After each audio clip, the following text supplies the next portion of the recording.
Well, hello, broads. Hi, broads. What is cooking, quarantine broads? Hey, B, I'm so sorry. I was a little late to this call because I was getting laid out. What? I was having sex. Then I was a little late. I was like laid out. I don't know I was what that getting laid means. out. I'm gonna be real with you. Sex has not been. I mean, they say in quarantine, what are you going to do but have sex? I haven't been having any sex. No. I'm really actually happy for you. Congratulations, because quarantine isn't sexy. Maybe if you're like in your first 4 months of dating, it would be hot. Yeah, like you're trapped together. Woo, good for you. You're like, I have to take advantage of this moment now because this is happening now. No, for real. I'm sorry, but like, now here's the deal. If I was a single broad right now, I would be sexting my ass off. My feelers would be out all over the place. But with the husband and the kid home, this is not a sexy situation. Oh, I mean, the thing is, though, I know I'm such a bitch. I would totally be that person in quarantine that's like hooking up with Tinder dates, like, and being like, oh, it's just one-on-one. It's not that big of a deal. Honestly, it would be so hard not to. Are you kidding me? If I was living alone right now, and all I would be doing right now is scrolling through Tinder for hours and hours and hours. And then I'm seeing friends who like aren't visiting their which is what you're supposed to do, aren't visiting their parents, aren't seeing any of their friends, live alone. I'm like, wow, you are a really good person. I am not that good of a person if I lived alone. Oh no, if I lived alone, everything would be temptation station. I would be trying to sneak out, like, and again, major props because we should all be staying in, but it would be so hard not to. But it's not. Did you see the TikTok of it where it was like, I don't know how to describe it, but it was like dick appointment, like self-quarantine. She's like, ding, self-quarantine. And then you see her go down behind the counter and you see her reflection in the back oven and she's like crawling to the other side where it says dick appointment. And That's it's like, hilarious. Anyway, I did not describe that well, but no, I know that's so funny. It was pretty good. I would imagine that would be the case. Now, again, when you have a kid at home, there's really nothing sexy about quarantine. You guys are both wrangling the child together constantly, and then by the time you get the kid down, you're so tired, you're gross, like there's nothing hot about it. So there's not been a lot of quarantine sex happening. Or honestly, even people without kids, I imagine, like being in a long-term relationship and you're like, I'm not used to spending this much time with you. And I saw another quarantine meme with Michael Scott, and it was like, when you're with your spouse in quarantine, and it was like, why are you like this? And I sent it to Grayston immediately because he's just like, I can't stand you. It's so true. I was really resonating with, speaking of Love is Blind, with Lauren during these episodes when she was talking about like, hey, I spent however many years living alone. Like, I don't know if I want someone in my space, and I get that so hard. Like, I need to have my space alone. So quarantine's not so sexy because there's not an alone time to get revved up. So, we're having to experiment where it's like, all right, you get to be alone in this corner of the house for however many hours. Nice. Absence makes the heart grow fonder, right? Exactly. You've got to create absence. Exactly. Oh, anywho, well, here we are, still locked down. I don't really have anything new to report. Do we have any? I don't think we have any Bachelor tea. Looks like we're probably never going to get Paradise or Claire's season of The Bachelorette. Feel so bad for her. Bad. I feel like we're definitely going to get Claire's at some point, but I don't think we're going to get in Paradise. Like next fucking year. Yeah. I don't even know. But what Pete else? and Kelly it's official now. She's posted. Oh, is it? Yes. She's been posting from her Instagram TikToks with him in it. He is quarantined with her.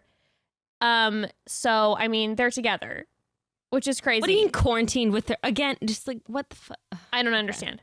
But here we are. They're officially together. I feel somewhat confused. Also on yesterday or yeah. What? Oh, are you watching the video? Yeah, he's literally just on her story. I'm so confused. So also just wanted to make this clear. Last episode, we talked about Peter with his TikToks. And I was like, oh, there was a pair of man hands in it. And so I don't know where he was. And then literally hours later, Peter posted a TikTok and it's clearly Kelly's hands in it. And people were like, wow, you're saying that Kelly has mannish hands? And I was like, no, there was one that had man hands in it. I am not saying that Kelly had man hands. It was clearly Kelly's hands hours later, but I happened to be discussing one that was before that wasn't Kelly's hands, that was a man's hands.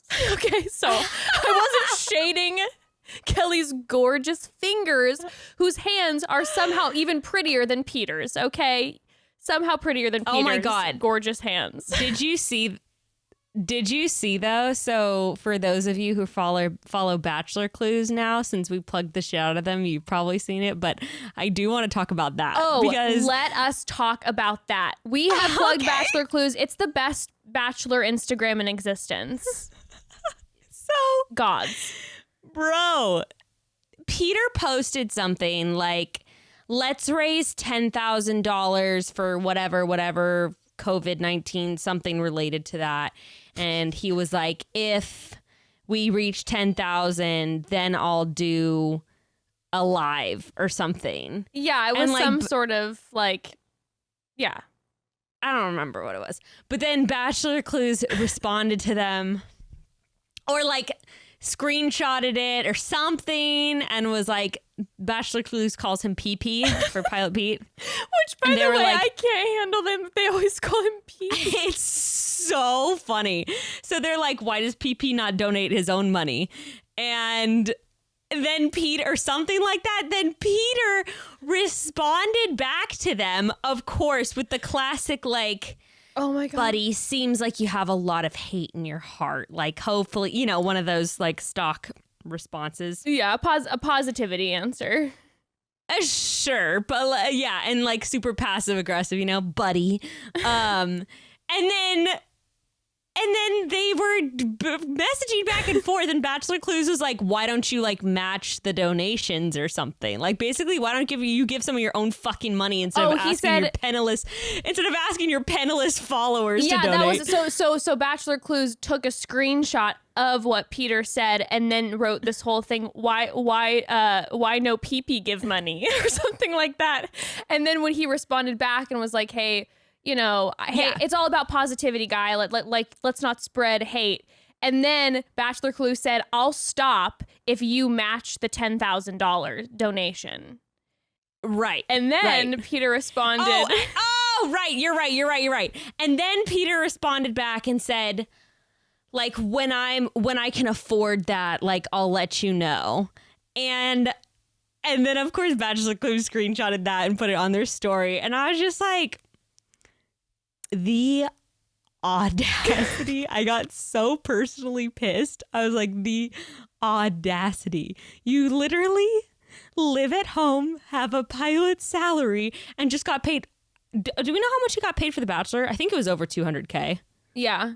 Well, and he also now has over 2 million followers, so that's a lot of like that ends up bringing in a lot of cash as well for sponsor content. Anyway, I was just like, oh, you're really gonna pull the whole I can't afford that thing. It was. I think Jade matched $10,000 for her donations. You know what I have to say? I've been seeing a lot of people, part of Bachelor Nation included, really giving a lot of money away, which has been it's been so wonderful. Like, you know, I'm having a hard time thinking of all the people off the top of my head, but I saw a lot of people like doing that whole paying it forward thing and paying for people's groceries, even just all that stuff. And that's been so lovely to see.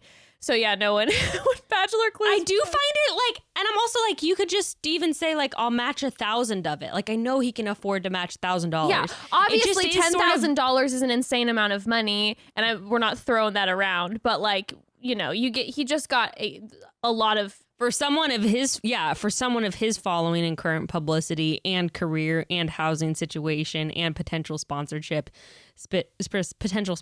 it's not that fucking crazy, but to each their own. Anyway, I wanted to talk about that. PP no match the money.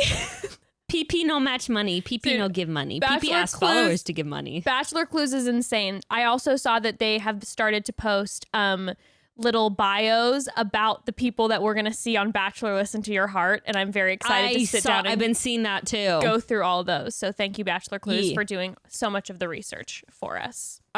Speaking of sponsorship money, should we do an ad before we jump into our recap? Yeah, I also want to say before we do jump into an ad, that I want to be very vocal about really thanking our sponsors right now with everything that's going on. It's obviously been with the lockdown and with COVID and everything, you know, it's a hardship for a lot of people. And so the fact that these specific sponsors have decided to stick by us and the Broad Squad, a lot of these have been with us from like day one. We love them. We're super grateful for them. And, you know, a way that you can support us is by checking them out. And so thank you, sponsors, you all. Thank you, sponsors. We really appreciate you, and we know that, you know, it means a lot during this time. So love you guys. And speaking of something that I love, and this is genuine, deep down in my heart, let's be real. Broads, we're all spending a lot more time at home. There's a pretty good chance you're aiming to make the most out of every square inch of outdoor space you have in order to get some fresh air. Oh my God. No matter if you have a large backyard or a little balcony, Article is here to help you turn every outdoor space into your dream come true. Also, literally every other inch of your home, every indoor space. Perfection. Girl, I have been trolling the Article website nonstop, genuinely, because I've been so excited to work on our backyard. I've been posting about how I wanted to redo our backyard. It's going to be so cute. I'm so excited. So I'm really looking forward to getting a piece from Article for it because the quality is top notch. And as soon as we begin furnishing our home, it's like, obviously I want quality pieces to go with our quality home. And Article definitely delivers, literally and figuratively, with the cutest pieces, and they're super affordable because Article has no showrooms or sales associates, so they're able to keep costs low and pass those savings on to you. And that also means no showroom sales experiences for you. No pressuring. Just browsing online to find your perfect furniture match that is very high end. What I love most about Article is the designs of their pieces. They are dedicated to modern aesthetic, mid-century, Scandinavian, industrial, and bohemian designs throughout their collection.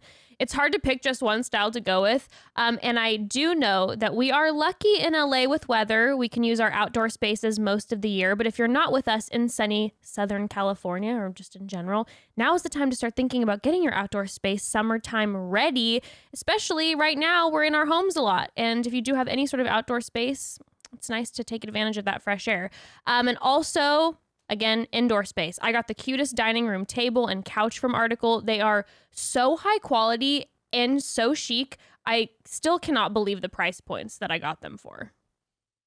Article is offering our listeners $50 off your first purchase of $100 or more. You can get even more savings. Go to article.com/chatty and the discount will automatically be applied at checkout. That's article.com/chatty to get $50 off your first purchase or of $100 or more. And once again, thank you for supporting our sponsors. When you do so, you support us. Yes, thank you. Thanks, Broads, and thank you, Article. Yes. So Bekah. Bekah. So first of all, how we're going to do things today, we're doing both episodes 5 and 6. Mm-hmm. And look, Jess and I talked about it and we're like, let's be real. We just want to talk about episode 6 for the most part.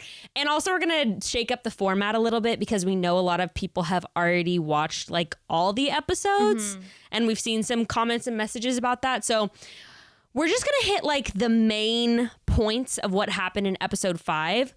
And then episode 6, we're going to do things a little differently because we're going to sort of talk in chunks about each couple and kind of separate it out that way instead of doing how we normally do, where we're like, so Vanessa and Nick Lachey walk in and they say this and this and this. Then we see Jessica's face. And so we're going to try to avoid doing that because this episode would be 4 hours long otherwise. Yes. So and I just wanted to give the heads up. And we're going to do that today. And then on Thursday, we are dropping a recap that is going to cover episodes 7, 8, and 9, and probably do something. How will we do it? Who knows? Who knows? But we're probably just going to talk about the highlights. And let's be honest, a lot of the highlights are going to be Jessica and Mark.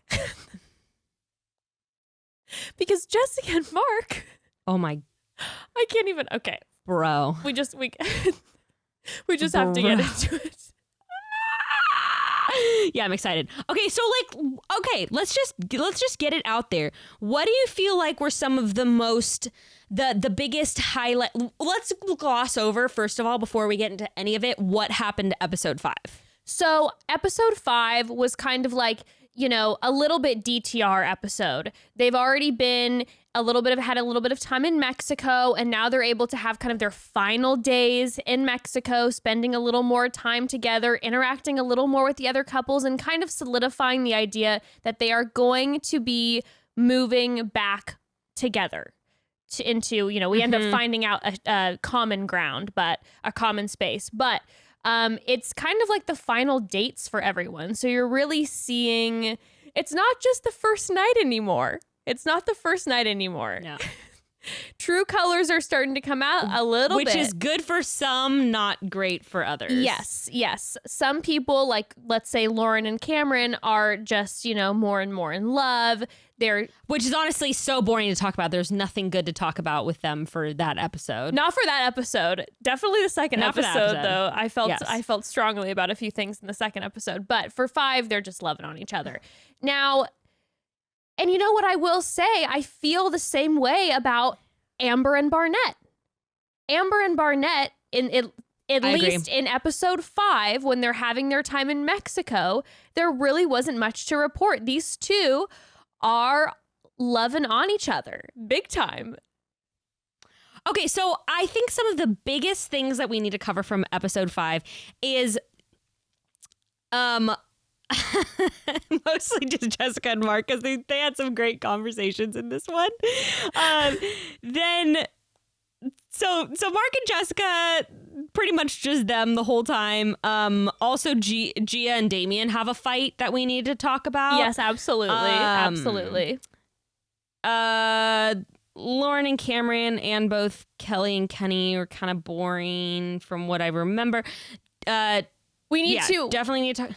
As the couples, we need to talk about Jessica and Mark and Damien and Giannina. And then we need to talk about when they see each other again in a group at the bar. Yes. Okay, yes. So at the bar, definitely need to talk. That was at the bar, right? Yeah. Yes. It feels like forever ago. We definitely need to talk about that. And then the pool. Oh my God, the pool. And the pool, the group dynamics. Okay. So I do have to say, though, from the very beginning of the episode, the first scene we see in episode 5 is them coming back from the hang that night, and Jessica is toasted. Okay, so this is what I was like, we need to talk about this part, because Jessica and Mark get back, and she is, as we've been seeing quite often, someone's got a little bit of a drinking problem. I'm just throwing it out there. Someone's a bit of a lush. Now, this is my thought. I don't want to judge Jessica. I don't know what she does in her, in her time outside of the situation. But what it appears to me, at least, to be is that Jessica isn't able to deal with the situation without a few glasses of wine.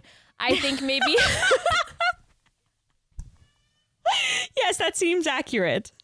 I think maybe not being physically attracted to her fiance is making, I'll be real with you. If I wasn't physically attracted to my fiance, I'd probably be having an extra glass of wine too. Right? Because I know. Can you blame her? I don't think I can. Now. But also you can blame her, because just break up with him like you want to do, God. Just break up with the poor guy. Also, Mark, get a clue, my guy.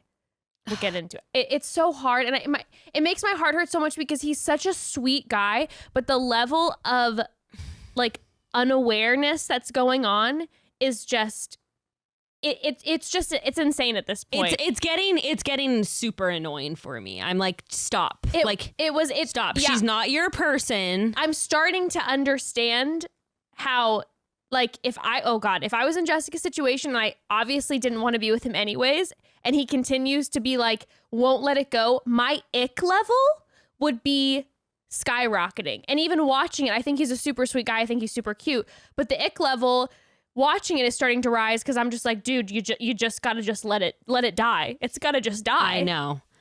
Granted, she's the one that also keeps taking off her ring and putting it back on and all this bullshit. No, so. she's out of control. I mention him just because I think he is a super nice guy. No, I agree. Trust me, I'm getting disgusted by him as I'm watching. It's just he's such a sweet guy, and like I think like out of this circumstance, I'd be like, oh yeah, I think Mark's cute and da-da-da. But now it's getting to the point where I'm like, Mark, you just need to stop. Like it's just not your person, okay?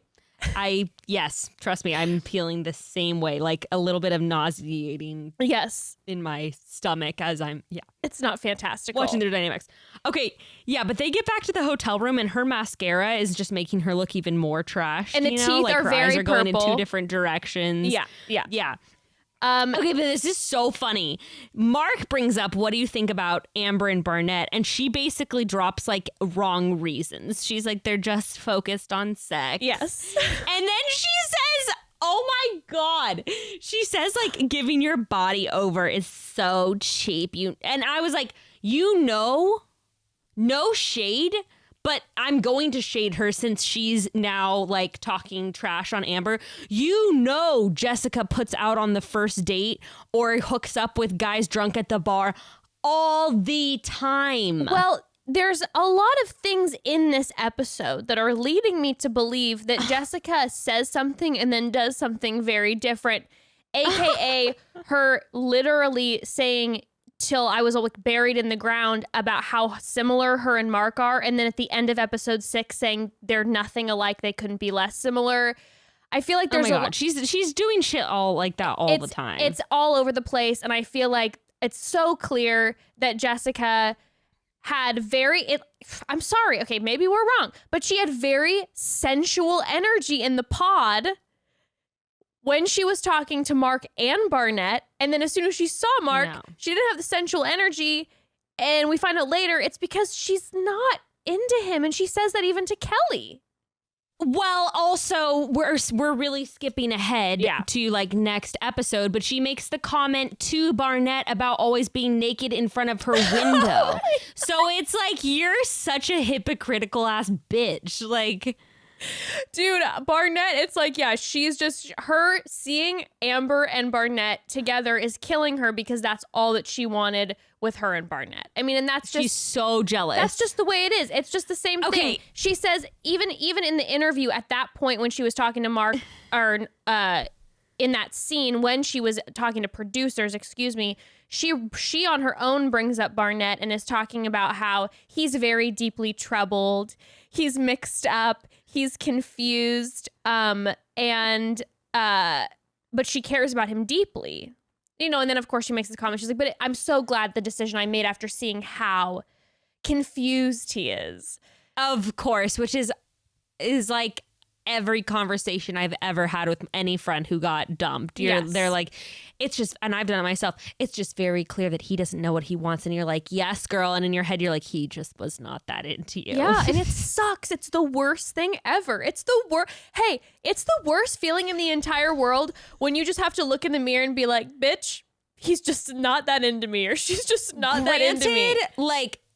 Granted, Jessica does keep beating a dead horse and saying about like going over and over about all the stuff Mark said. But granted, Mark did really lead her on to believe that he was going to propose to her. So I will give her that because... Oh, you mean Barnett? Not Mark. Mark. Yes, Barnett. Barnett was dropping all this committal shit with all three women. No. So I will give her that. No, lest us not forget, Barnett's been really low key and not bugging me the past few episodes. But we cannot forget that he led on so intensely 3 women. And no, you don't blame Jessica for that. Now, again, we blame her when you're like, hey, you clearly decided to go with Mark because you got hurt by Barnett and Mark was a good second option.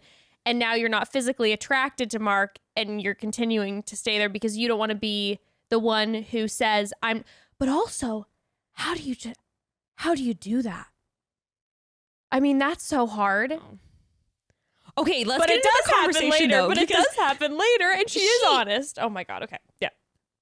But she's always saying shit, and she does this in like all the time. When she's jumping back and forth, she says stuff like this. So this is how their little argument starts out. She says, what we did in the experiment, no one can touch.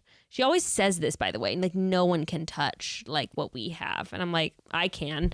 Boop. And you're like, what are you there's me about? touching what you have. Boop.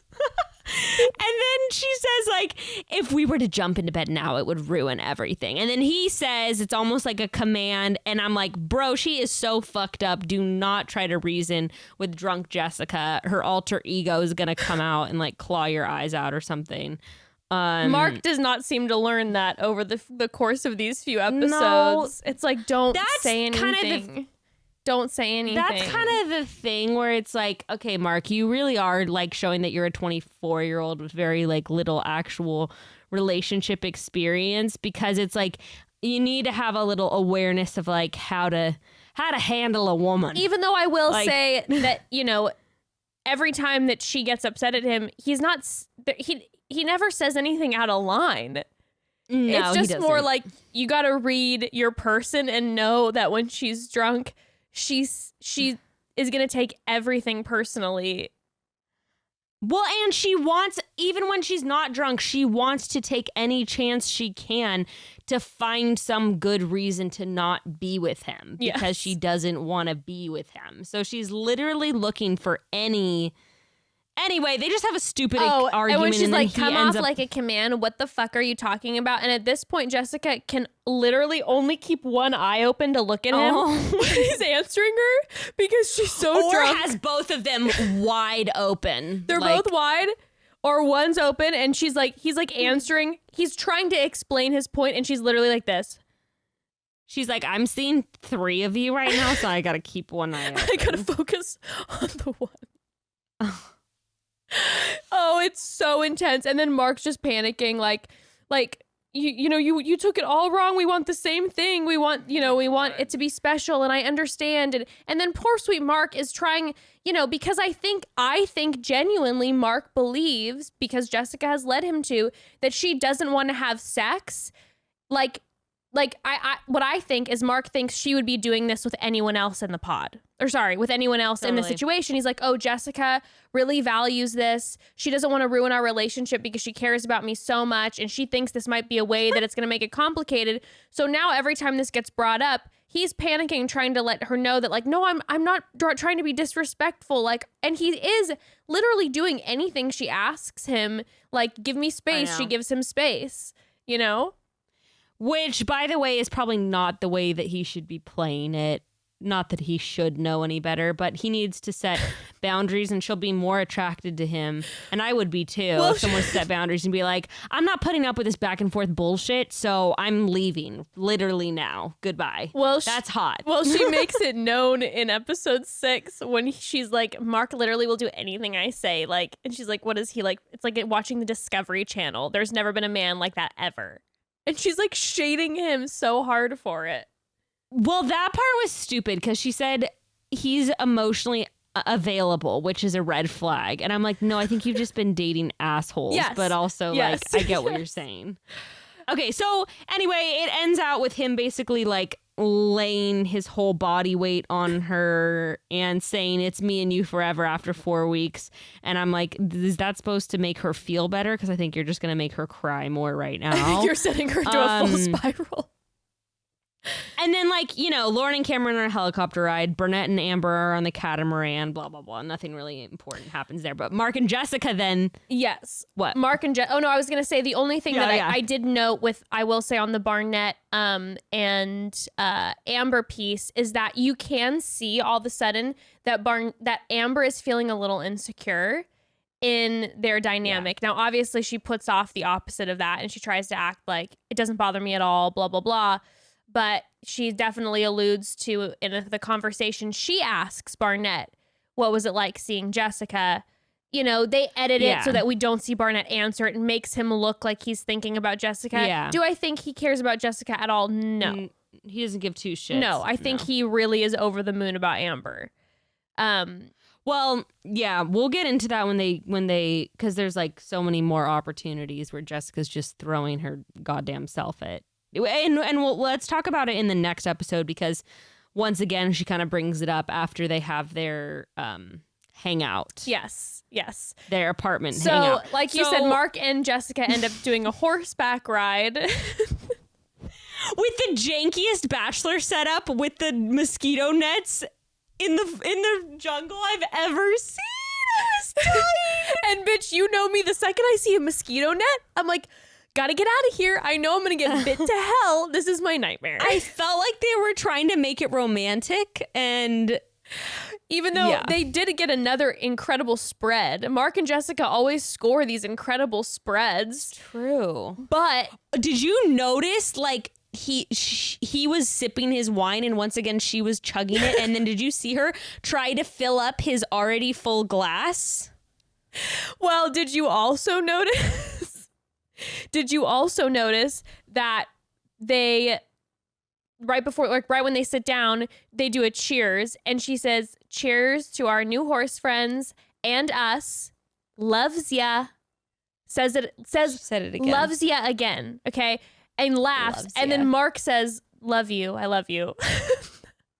I love you. Well, I guess, like, okay, so some keynotes that I they talked about last night. It wasn't an argument, it was a discussion, and we're like one person. Actually, I think that was Mark saying that, where I'm like, you are stupid, sorry. And then at the end, when she was so disgusted by him when he goes in to kiss her ear, she just literally could not have been more appalled at him trying to touch her. Oh yeah, well, disgusted. Well, also, like, both of them though, at this point, both of them are saying that they are so similar. Like, they're both like, "Oh my God, it's crazy." And I'm like, am I missing something? I'm embarrassed for both of them when they say those kind of things. Because you both seem like you couldn't be more opposite to me. And maybe we're getting a really... Oh, I wrote the same thing. I said, they're not alike at all. They're not alike at all. I don't get it. I don't understand what this narrative is that they keep talking about and telling each other. I don't get it either. Like, for that to be the one thing that they keep going back to is what's confusing to me. It's literally the only thing that they have in common were the few things that they mentioned in the pod, which was the Chicago Italian beef or whatever. Which he brings up again on the phone with his mom. Yes, of course. And then also that they want to raise their kids in a Christian home. Like that's the only thing that they have in common. Oh, okay, I do have to say, one of my most favorite things was when Mark eats the cheese, like smells the cheese, and he's like, "Whoa, that's really potent cheese," and gags. And she just takes the whole thing and swallows it whole. And I'm like, he's so grossed out. He was like, "You were perfect until that moment," because he hates blue cheese. And I'm like, cut to Jessica lathering her body in blue cheese every night before they get into bed. Rolling in it. Mark's like, "Why do you get these orders all the time from the farmer's market of all these cheeses?" And she's just using it as fucking deodorant, just like blue cheese central. She's like, "I never really liked blue cheese, but I guess I have to take this up now." Oh my God. Okay, let's talk about Gia and Damien's fight. Yes. Then let's talk about them meeting at the bar. And then let's talk about hanging out at the pool. And then let's talk about Mark and Jessica and Damien and Gia again. Perfect. Perfect.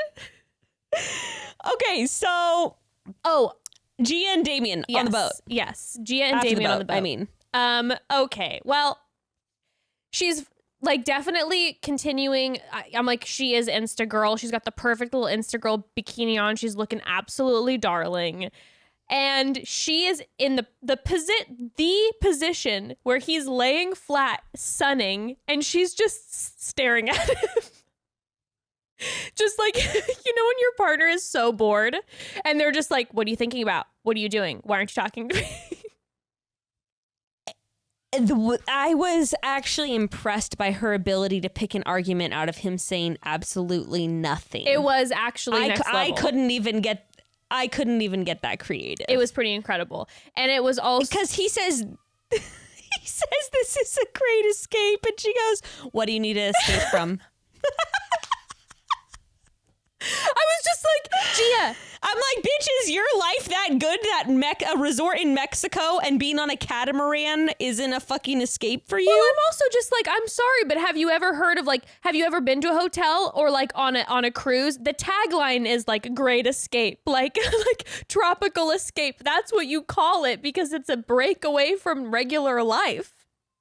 Like, Giannina, I'm sorry. If you don't like this more than your life at home, then you are really privileged. Honest, like, what? Blessings to you. Or if, like, you just love your work that much and, like, your apartment or whatever, like, God bless. But, you know. But also, like you said, it's a figure of fucking speech. So, anyway, she's picking that fight. Oh, yeah. And his comeback is basically like, I don't want to talk about it. Because I want to live in the moment and I don't want to talk about real life. Yes. And he's just trying to lay there and he's just trying to sunbathe. The poor guy's just trying to get a little sun. With his fucking fetish macrame choker that is like... Those were on an all-time high this episode. It was just like, did they get thicker around his neck? Did they make them thicker this episode? Every episode they're just getting bigger. They're just becoming more of a collar. It was so tight around his neck. I was just like, what? It was killing me. Giannina definitely ties him to the bed with that. That's for sure. Oh my gosh. So they just basically got in a full-blown fight. I don't even have any more notes about their fight because it was just like nothing. I mean, it was just the epitome of like a couple having a stupid fight. We see very, very clearly in this episode and next episode that Giannina and Damien can literally pick a fight out of nothing. They're also very much that couple that you go, like, you and your significant other go out and have like a double date with a couple and the couple sits down and are arguing in front of you, like, to an uncomfortable point. Dude, we see that at the apartment gathering fight because they're like full-blown screaming with everyone else in the room. It was so cringy. It was taking me back to like couples I've known where it's like Evan and I are sitting at a restaurant waiting for them. The girl sits down first and she's like, sorry, Derek is pulling up the car because he was fucking late per usual. And then he sits down and he's like, oh, did you tell him that I was late per usual? And they start bickering in front of you and you're just like, oh my God. So trying to talk to the waiter, you're like, can I just get like a glass of wine and some bread for the table? No shame. I mean, it's one thing, you know, I have at one time in my younger years been that bitch at the party where both of us had a little bit too much to drink and something ends up ensuing. It's a little different. You're at a house party, you're in your early 20s versus we've all had our moments. Being fucking engaged at just like a little soiree and just screaming at each other. Screaming at each other. What? And I can't wait to tell you during that fight what Evan said about me that was the most offensive thing he's ever said. And I was like, I guess we're not quarantined together. Oh, it's bad. Can't wait. Well, okay, so... okay, I want to jump to Gia and Damien after the boat thing because once again, we hear this line dropped of we're a lot alike. And I'm like, why do these couples keep saying that? Why do they feel the need? Gia and Damien, again, Giannina and Damien they're completely different people. So different. Completely different. Why do these people feel the need to say that? You know who doesn't feel I don't know. You know who doesn't feel the need to say that? Lauren and Cameron. Right. They accept that they talk about it. It's like, oh, Lauren's a certain way. She wants her space. Cameron's kind of like trying to smother her. Personality wise, they're both very different. She's bubbly and he's like kind of awkward science guy. And they accept that and they find the power in that. They're not forcing it to be like, hey.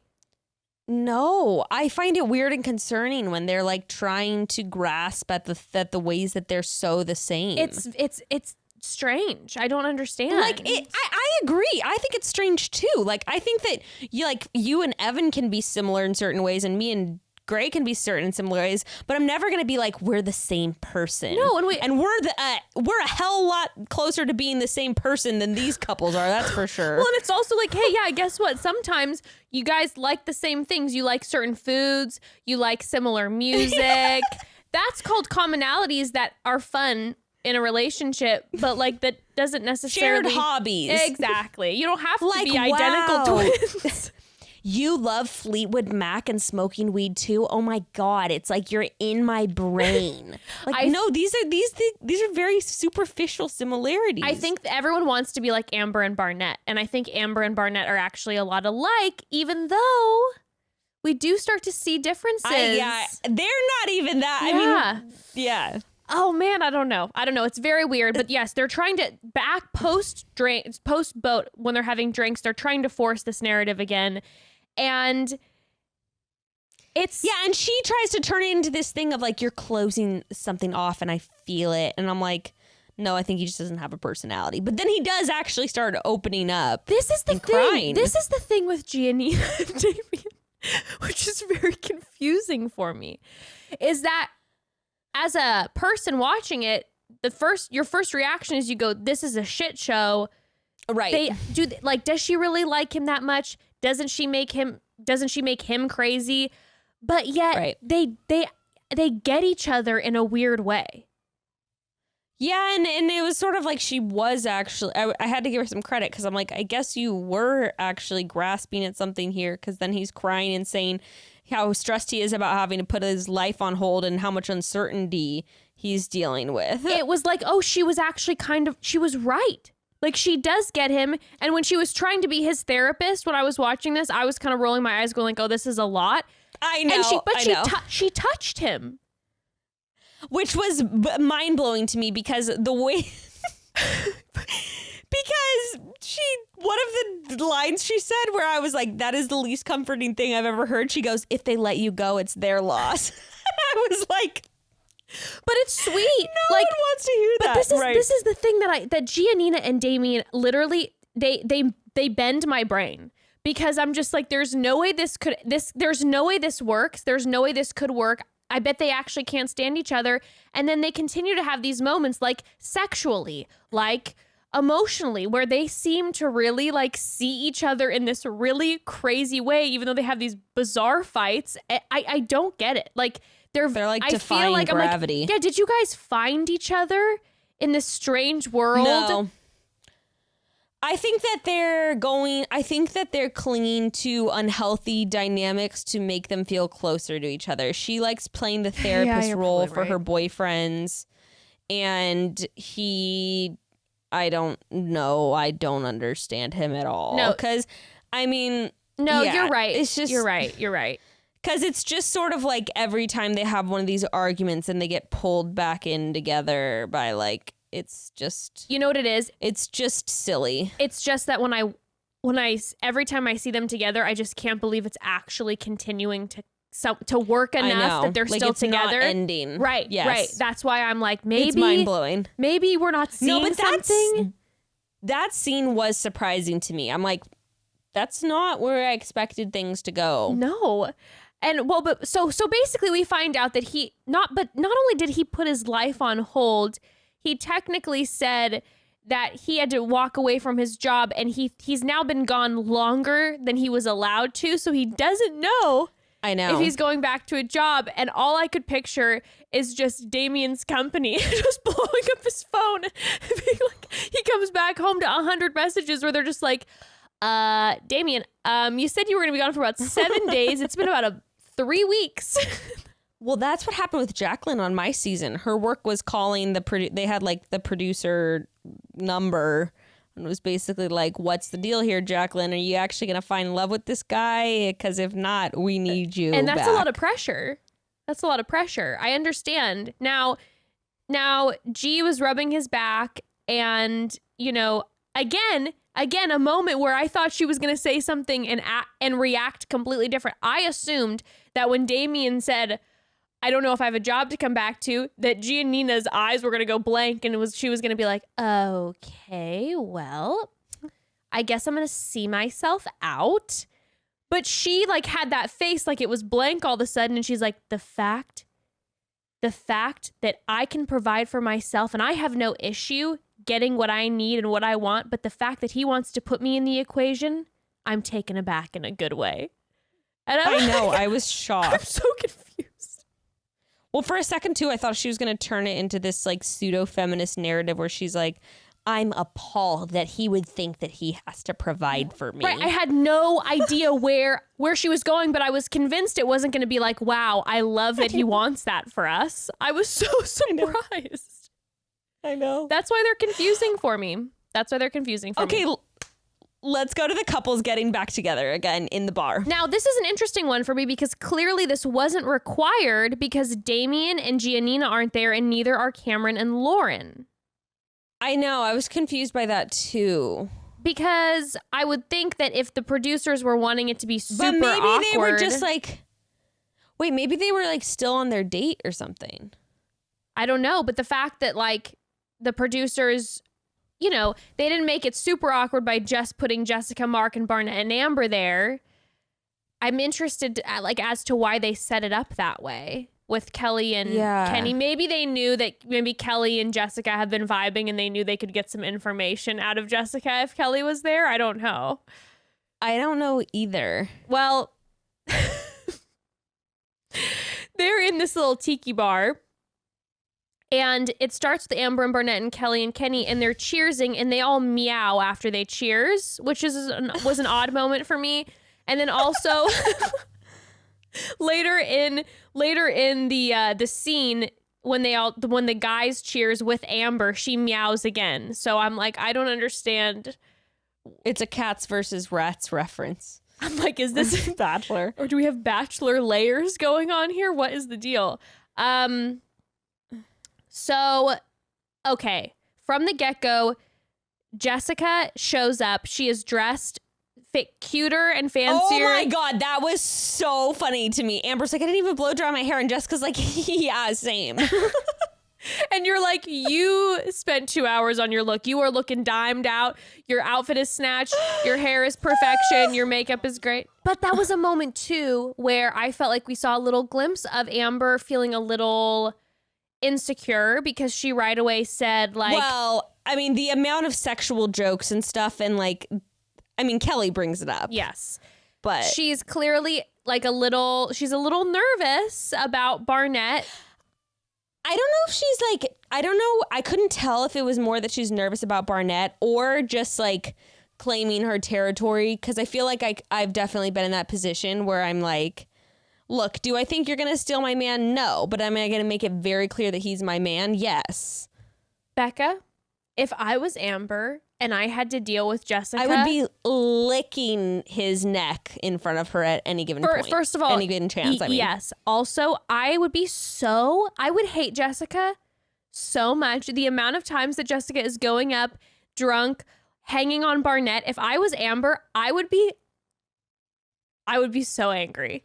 That's the thing. It's not even like whether or not she's a threat. It's like this 30-something-year-old woman clearly does not know her place and realize like, this is my fucking fiance. Stop fucking like and bringing. And Barnett is making it very clear to you every single time how happy he is with Amber. And you are continuing to be super disrespectful to their relationship. He's sweet to her, honestly. Like he gives her a lot more than he needs to, and I think it's just him being polite. I really think that that's all it is.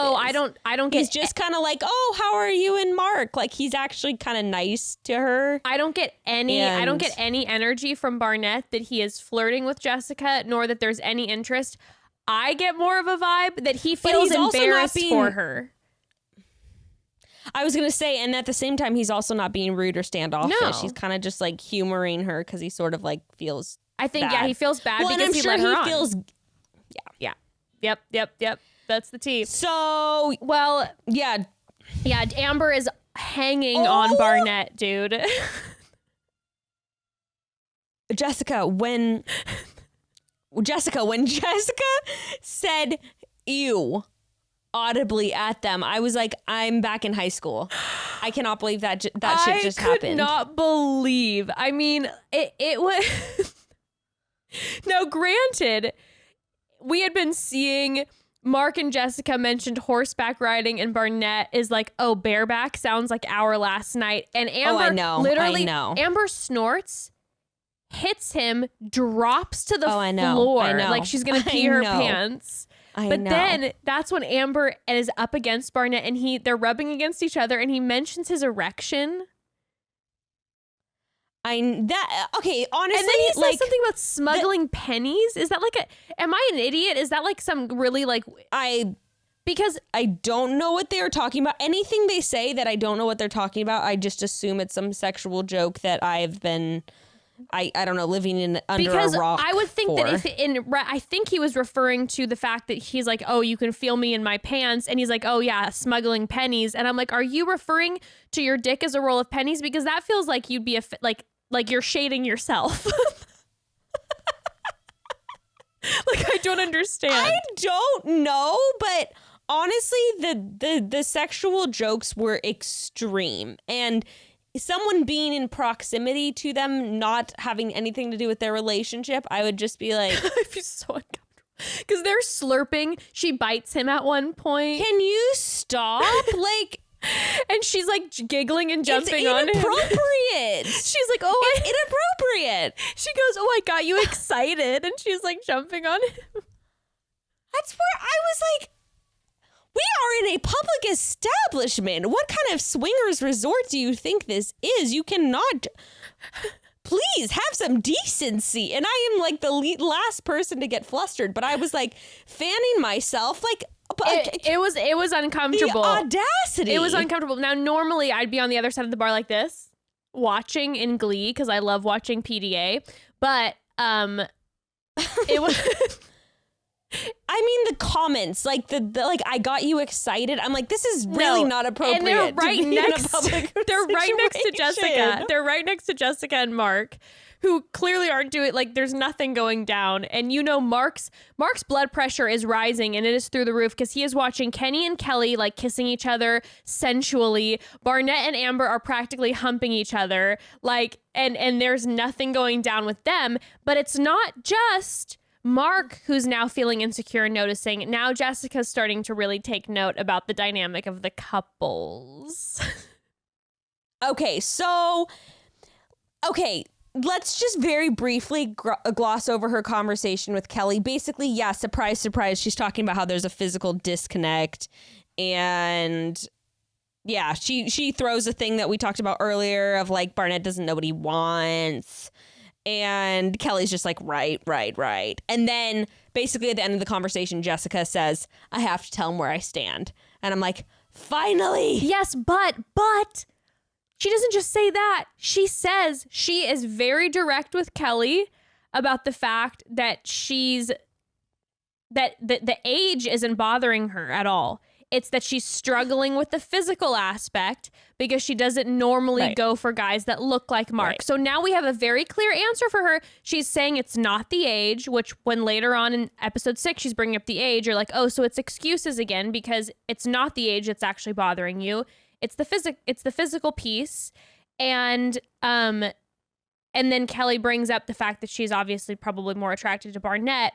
But Kelly then says, she's like, I know she's dated taller guys before and Mark is shorter, and she's dated lighter hair guys before. So maybe because he's darker, like, I don't understand what the issue is. And then Jessica says, and it's like, drum roll, please. Jessica says, the way I feel around Mark is not the way I want to feel around my fiance.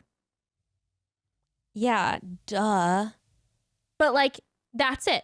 That's the only answer that we need. Like, you said you're not physically attracted to him, and the way you feel around him is not how you want to feel around your fiance. Now, do I think that physical attraction can grow?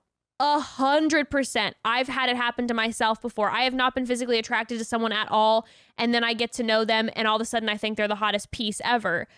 But in this situation, when you're engaged, in this situation, you gotta, I don't know. It's like, I guess the whole experiment is love blind, so she's just taking it way too literally, and she's trying to really force this shit. But yes, as you said, she says that she's gonna tell Mark how she feels. Oh my god! As Amber's, let's jump to that conversation. Yeah, as Amber's at the bar with all the guys. Oh my god. Okay, so the next morning we get this first of all. Okay, I just have to talk about how she said in her interview, and this just kills me. I don't remember actually if this is an interview or with Mark, but she says like Amber and Burnett or with someone else. I don't know. But Jessica says Amber and Burnett are playing out in this very physical, sexual way. And then I think it's an interview, she goes, when he kisses me, it doesn't feel right or comfortable. And I'm like, oh my God. Like, she actually feels violated when he even touches her. Dude. Like, it's not a joke anymore. No, but here's the thing. And this is what's so upsetting to me about this situation is that, like, Jessica, there's nothing wrong with the fact that you don't want to be with Mark. Like, if when someone kisses you, you're like, and it's not something that you've previously been dealing with because of maybe trauma or something like that. We're talking about someone who has talked about the fact that she's been with other guys and they're her type and she seems like she's ready to jump Barnett's bones. This isn't a trauma. This is something that's like, hey, when he kisses me, I don't like it. It's like, it's okay for you to walk away and leave. It's okay. You don't have to force yourself. But now the way that... But she's desperate. The way that this is being handled is just out of control. Because she's desperate and she wants to just get married. So she's like going back and forth between just wanting to be married and like have a partner and feeling like she doesn't really have any better options. Do you think... And being disgusted. Do you think that it's because she... Do you think that it's because she wants to be in a marriage, or do you think that it's because she's on TV and she doesn't want to come off like shallow? I think it's both. I think she also probably wants to be on TV as long as possible too. Yeah. So it's like if she ends things now, it's over. So I mean, there's that. I think it's a combination of all three things, but I think that also she seems like someone that can like never get a good guy to stick around kind of thing. Yeah, no, I hear that. Which I can, which I can kind of tell why. Okay. I don't want to dwell too much longer on them either, except that she just basically doesn't want to wear the ring and Mark says, there's literally nothing wrong. He says that and I'm like, are you... Is there something wrong with you? Why do you... He makes it clear that she... And this is where I have to give her props, where she finally apparently was like super straight with him and told him last night she never thinks she'll be able to get there with him physically. So put yourself in Mark's position. Someone tells you, I don't think I'm ever going to be able to get there with you physically. Ever. And you are still trying to make it work. Like, that's where then I can't... And I know it's obviously not... A relationship isn't just about sex. But again, in this specific situation, I don't understand how he is able to just be like, man, this is so hard, but I love her so much. And I'm like that you... Like, yes, he can continue to love her. But, dude, it's like the fact that the walking away isn't happening is just mind-boggling to me. Okay, and then spoiler, when she's, quote, ending it at the very end of the episode, Mark doesn't get why it's ending. And then he's trying to reassure her, like, the same man you met in the pods is still here. And I'm like, yeah, except she thinks you're beat, okay? That's the thing. That's the truth. She thinks you beat. And that's where, that's the biggest piece where I don't understand what's going on, because if someone were to continue to say to me over and over again, I don't want to be laying next to you right now, it's going too fast, and then tells me I don't think I'm ever going to be there with you physically, I'm assuming this person does not find me attractive. Like, I'm not scratching my head going like, well, I'm the same person you met in the pods, and like, it's just a hard process for you.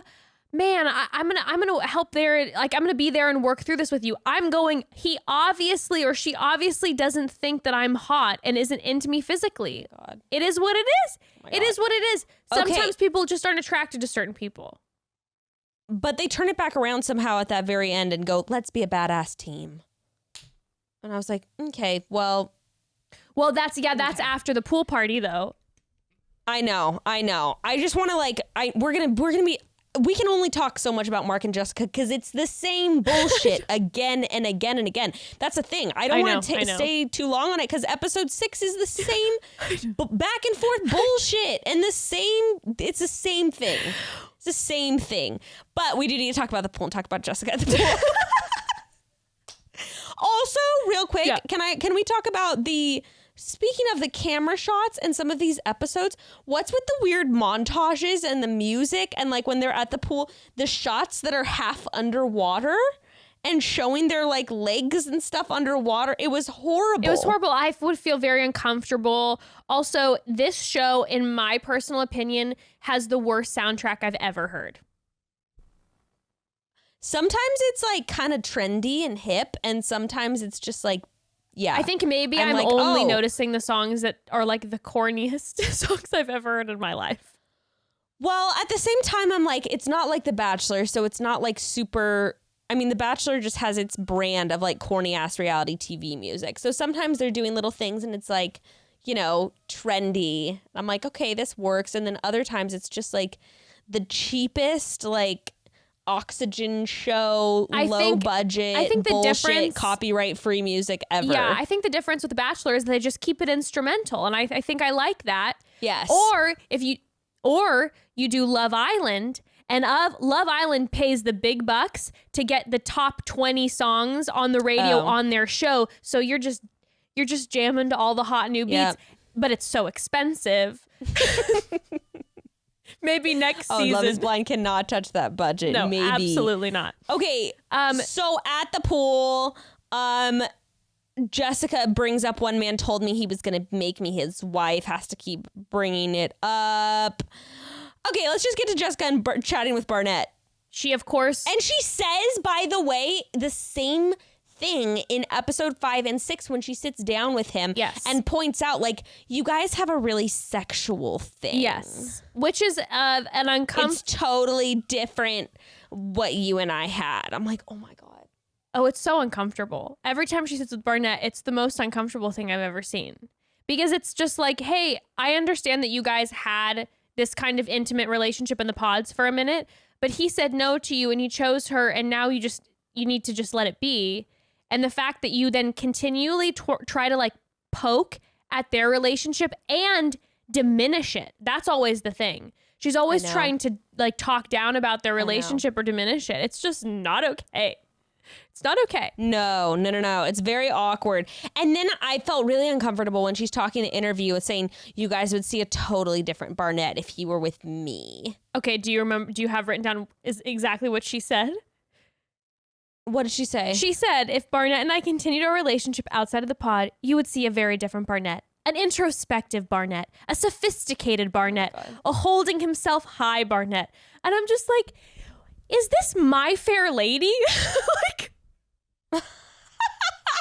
does Jessica consider herself to be like the professor and Barnett's like her project, where it's like Barnett comes in and she's like, you know, he's fratty. He's too much with the ladies.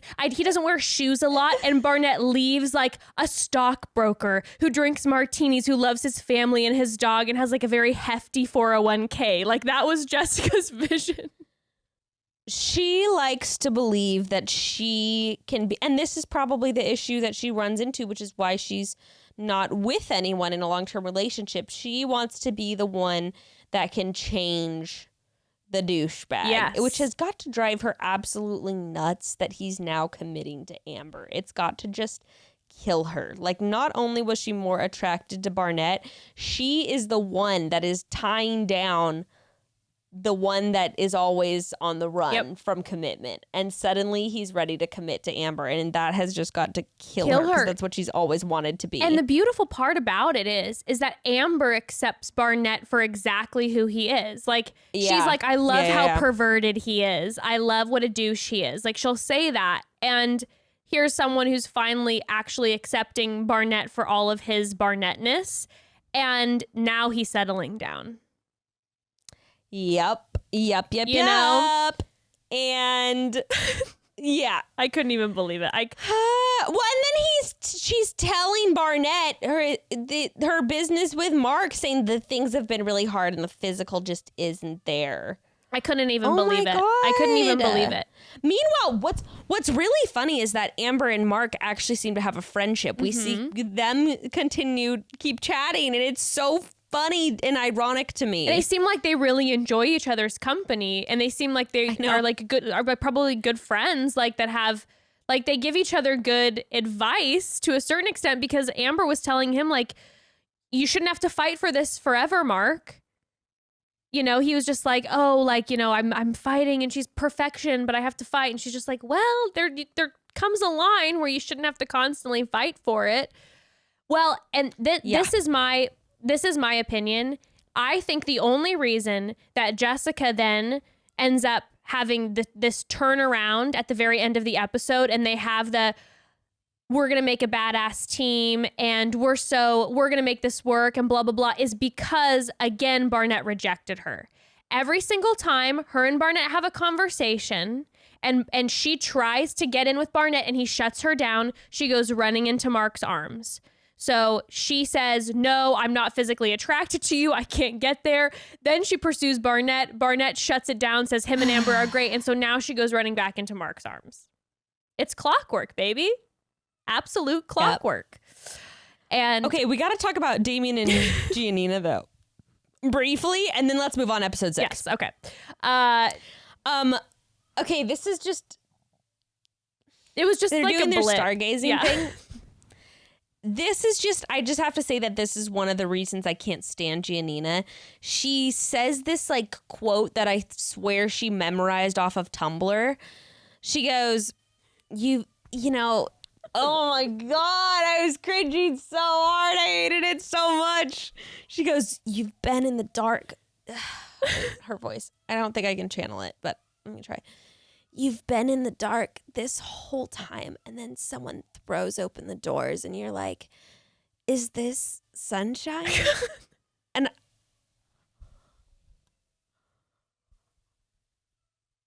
I'm like... We cannot be talking about the same thing. Are we talking about your relationship with Damien? What the fuck? What have I been missing? And if that's your relationship with Damien, then my relationship with Grayston is just like untouchable, infinite, forever, heavenly, divine, blessed by the gods, will never end. If that's how she's describing her Zeus and Damien. Created. What the Greek gods forged in the fires below is your and Gray's relationship. Of course. Twin flames ignited by the force of passion, forever inseparable. Have known each other for 1,000 lifetimes. My soul will never forget you. I will spend every single one of my lives searching for you until you are in my arms. Again. Okay, but I have to say, so she says it's the cringiest quote ever, right? Like everything about it, the proposals, the quotes, the arguments, and then they're outside and has like a stargazing date for her, and she literally bounds up onto like the edge of the balcony like a Disney princess and is leaning over the edge and is just like, I want a star named after me or something like that. She's like, what would it be like to have a star? Oh, she says, she goes, when people like name stars, and I was like, Jess, you're so romantic. Did Zeus forge our relationship? Babe. In the flames of passion? Babe, you and I have been twin flames this entire time. It's like, you are so ahead of it, and I am so touched. But for real, I wrote in my notes, hey, I did that for Bekah.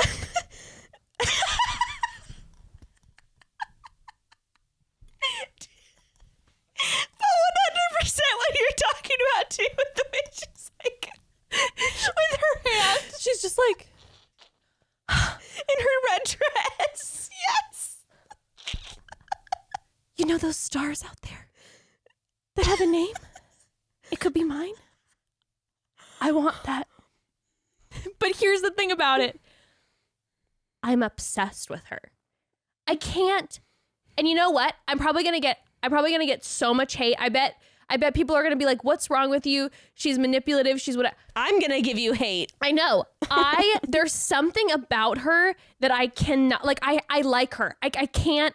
There is something about her to me that I want to, like, I don't know. I hate her. I feel like we're in a drama class together and I actually want her dead. You guys have an improv class together and you're like Michael Scott who kills everyone in every single scene, but you're just doing it to Giannina, and your improv teacher's like, you can't just kill her every time.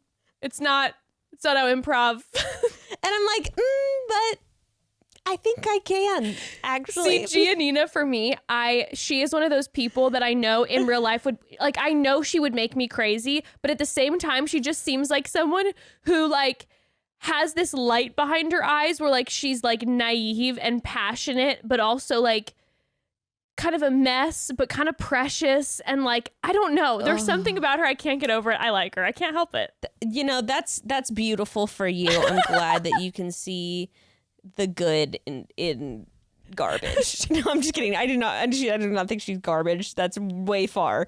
But I cannot stand her. Oh my God. No, I think she is. It is a hot mess. I was really bummed. I think it's a hot mess. I have to say, I was really bummed. I was really bummed I didn't see very much of her in episode 6, though, because I like seeing them. That's the thing. Be a hot she makes mess. great, and that's the thing. I was saying, I think she's a hot mess, but there's just something about her that I find I want her on my screen more. She's charming. I like in a way. I can't get enough of Giannina right now. People, by the way, always say that I look like her. Holy fuck! She has 1.7 million followers. Well, I guess people feel the same way like I do. No, I think people like her. Yeah, I'm telling you, there's something about her. I can't help it.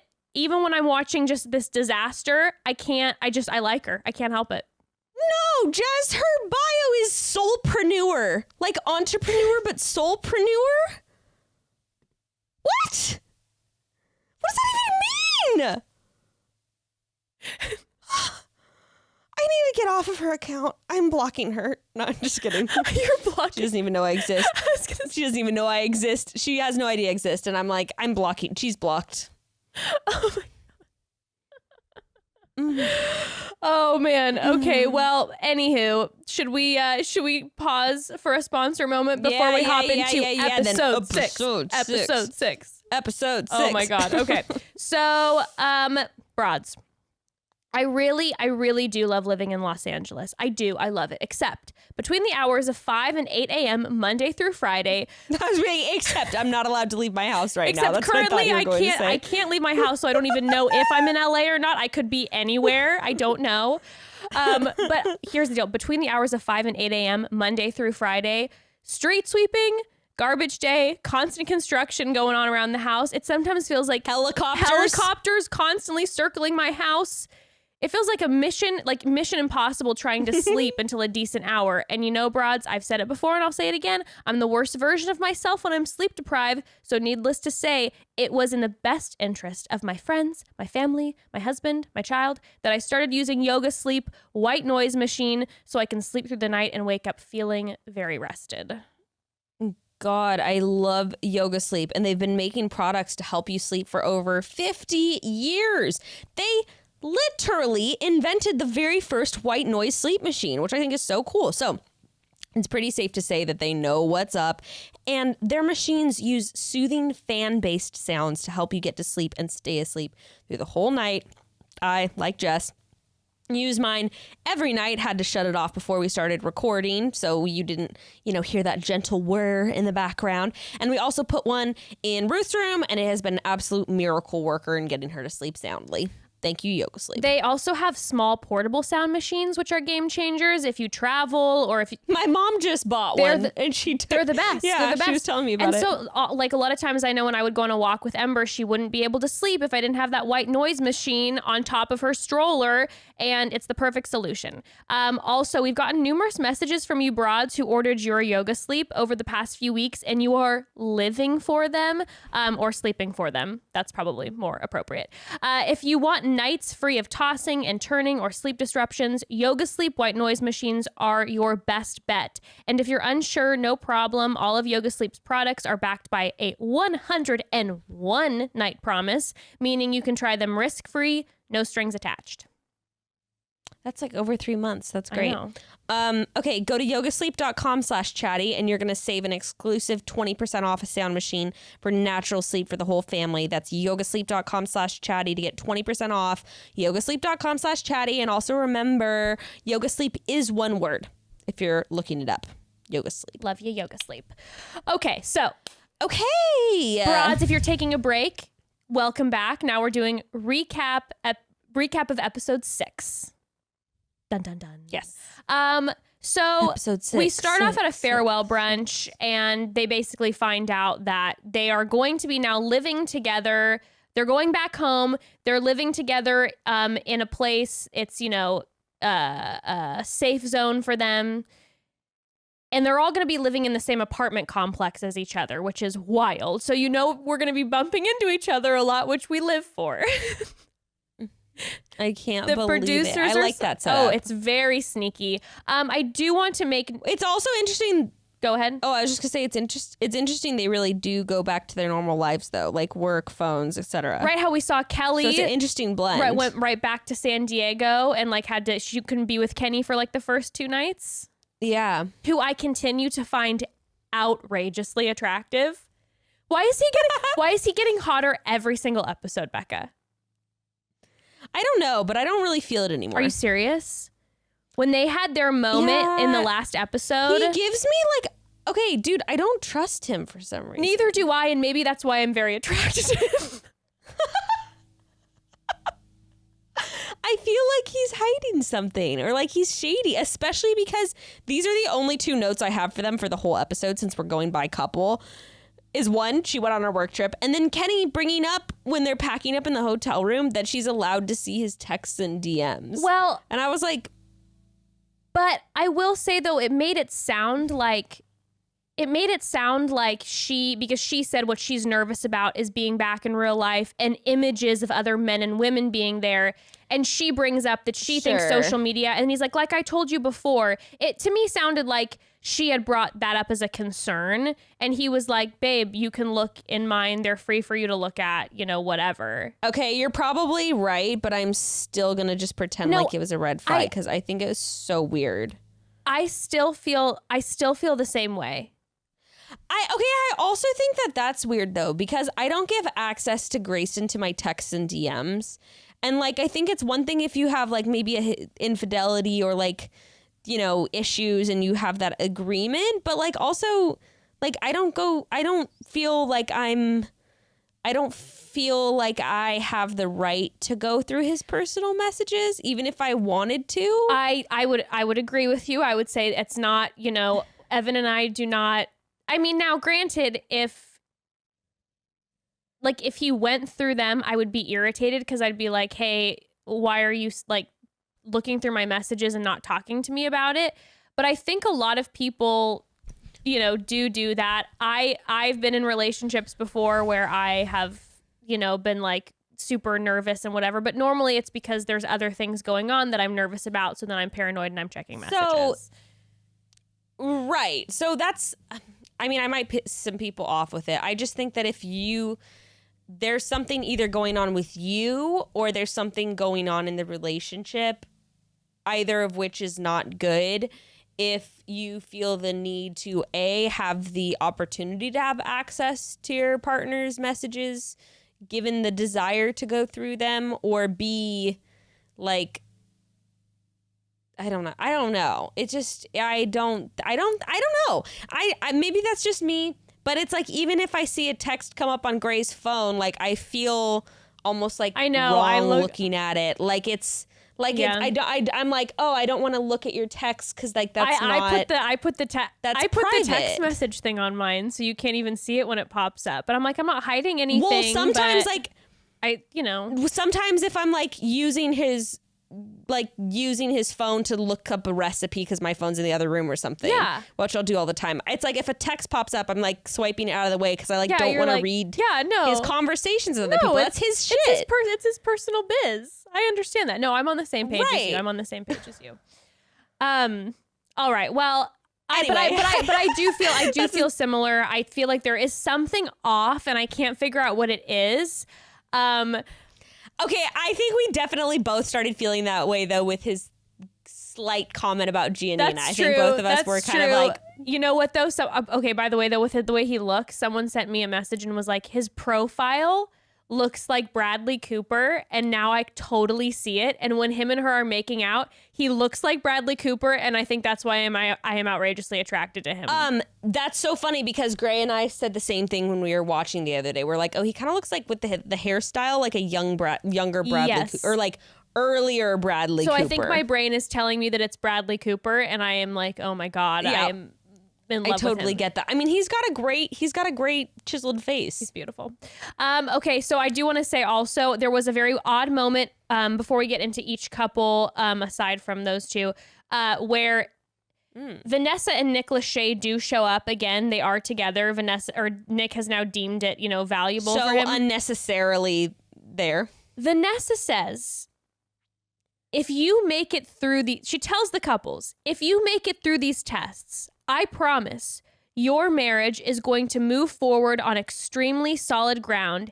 It is as strong or stronger than any marriage ever. I was like, what? I had no idea what the fuck they were talking about when they said that.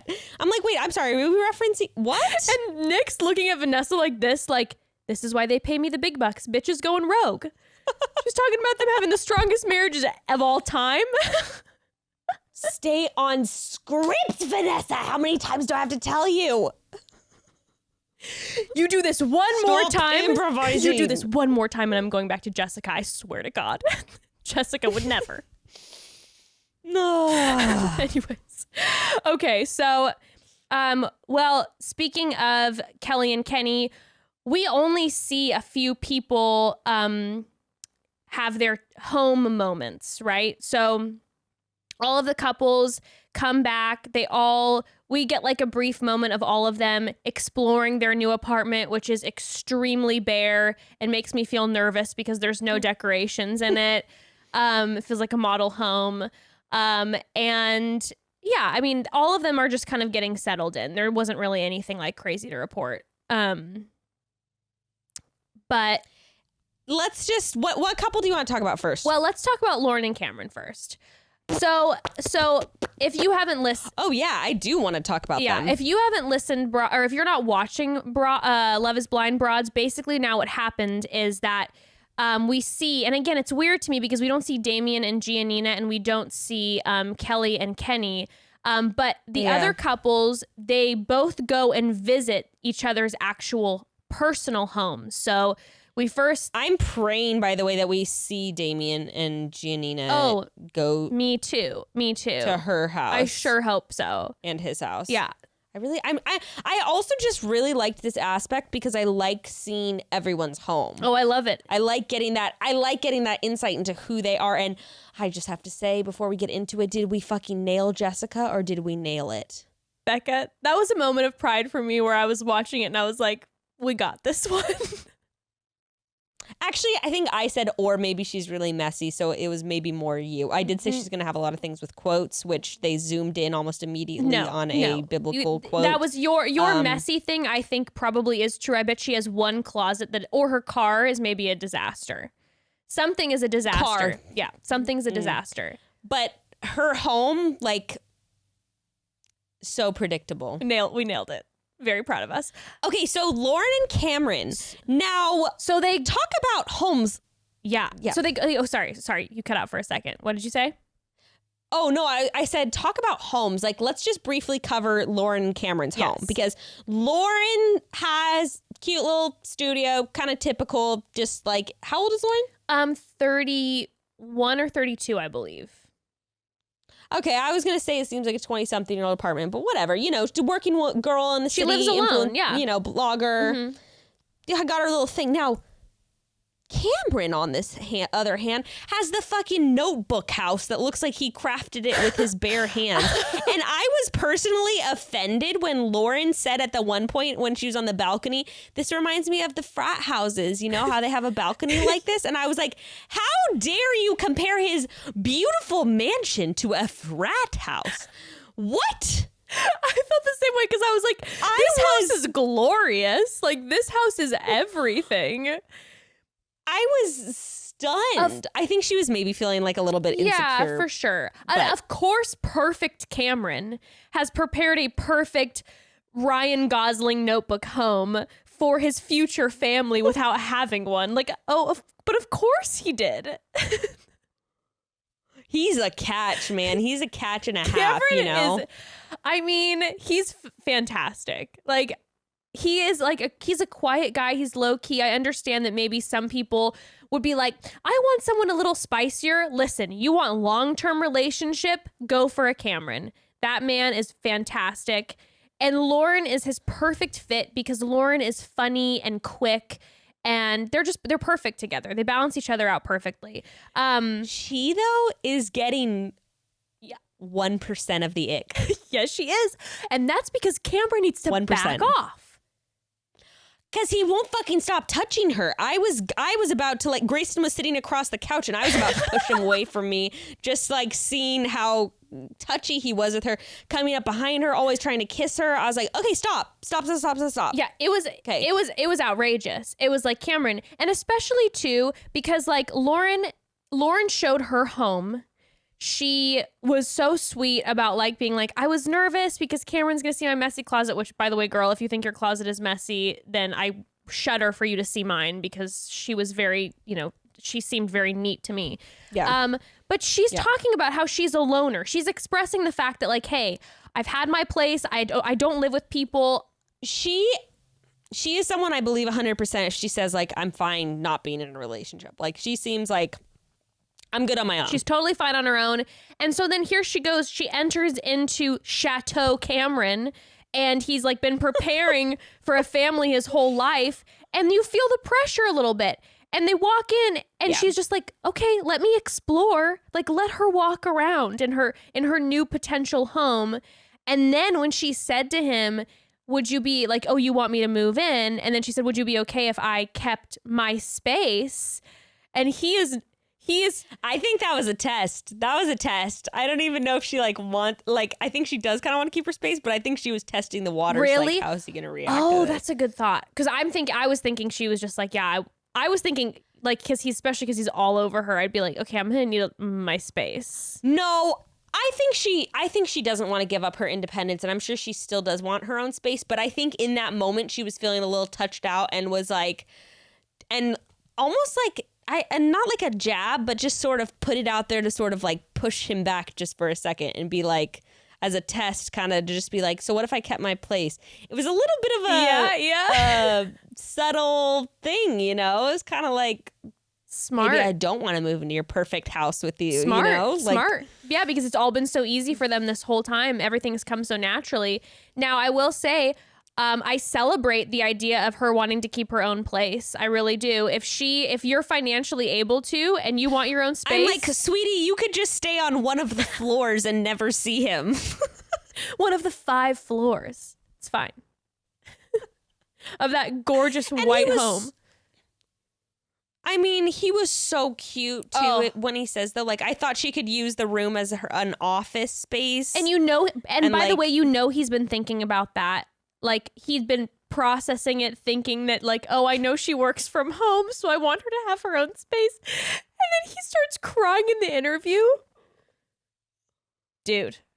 He's like, oh my God. Because then he's like, oh, she wants to have babies too. He's like, I want to have babies yesterday with her. I love her. Right. Well, and then also too, he makes the comment that that he was in love before, and we don't know exactly what happened, but he said he loved this person very much, but knew that there would be problems. But with Lauren, there's no concerns, and he is just. But I'm nervous now that I don't want him to smother her. I don't want him to not give her enough space.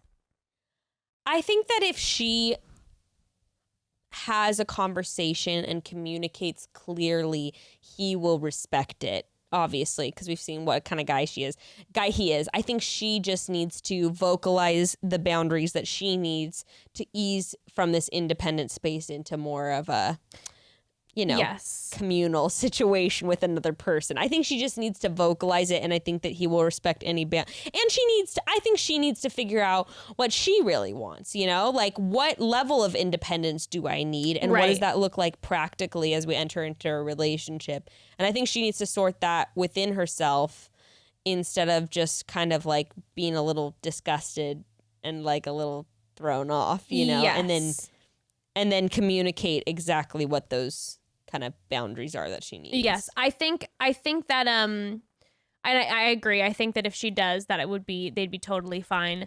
I think the thing that's so cool too, and I'm skipping ahead, but even like later in the episode when everyone's all together and Damien and Lauren have that weird interaction for a moment where then Lauren to Damien is like, "Fuck you, Damien."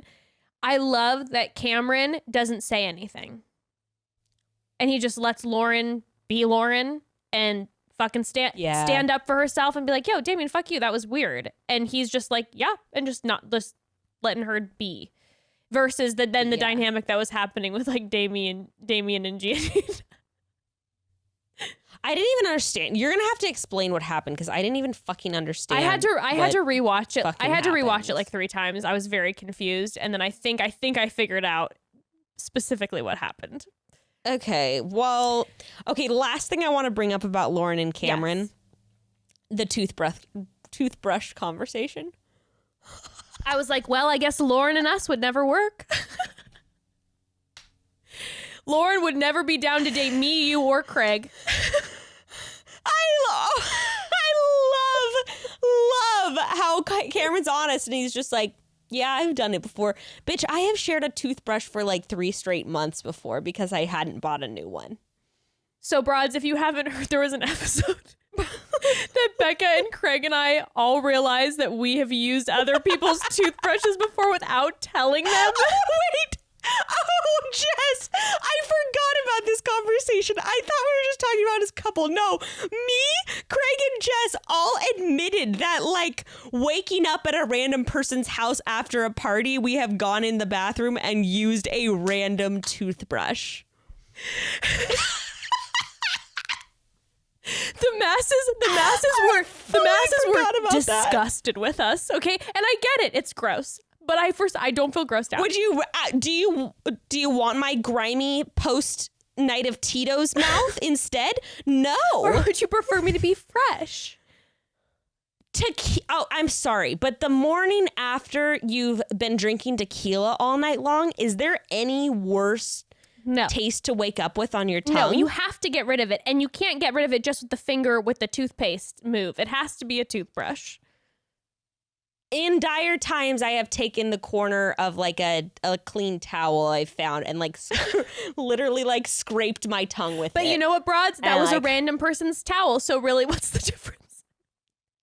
Right? I don't care. I want my teeth cleaned. Even if it's by someone's grimy ass coronavirus toothbrush. Sorry, especially if you're spending the night at someone's house who you're hooking up with. Oh, you have to wake up. It has to be fresh. It has to be fresh. Yeah. Anyway, Lauren would never with us. She would never be able to handle us. Lauren could never. I just loved Cameron's honesty. I know, he was just like, yeah, I wouldn't have a problem with it. I'm like, I think I use Evan's toothbrush 90% of the time because I don't know which one is which. I just grab one and I just use a toothbrush.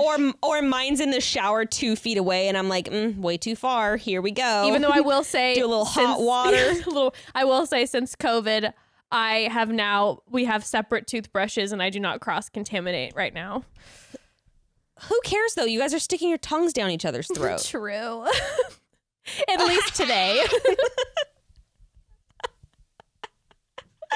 I mean, that's the thing that really gets me. I guess it's different digging into your teeth, but I'm like, is there anything grosser than making out with someone? I don't think so. I mean, that shit's gross. It is. Mouths are dirty, for sure. You're mixing and melding all your saliva and spit. I mean, that's nasty. Mm-hmm. Come on, lighten up a little. Come on, people. guys. Lighten up a little, Lauren. All right. Anyway. Should we talk about who next? Barnett and Amber. Okay. So, oh yeah, this one's interesting. I'm excited. This one was very interesting. Very interesting. So, we only see one of their places. We only see Barnett's place. They pull up to his home and immediately Amber goes, "Oh, that's true. We don't see her." Well, that's because she's couch surfing. Oh, still, I thought that was in the past. I think she alludes to it because she says at one point, she's like, "Well, I don't even, where I'm living right now, it isn't even my place." And so if she was renting, they'd show it, which makes me think that when she says, "It's not my place where I'm living," and then she talks about couch surfing, I bet she's probably sacking out at someone's house right now. Okay. That would make sense to me. Why they just don't show her place out of the other couples. Okay. So they pull up to the house and she right away goes, "Oh, baby, it's so little." And I'm like, bitch, you're going to talk as one who has nothing to your name? Well, when she said that, all of a sudden I was like, oh shit, is Amber loaded? Right.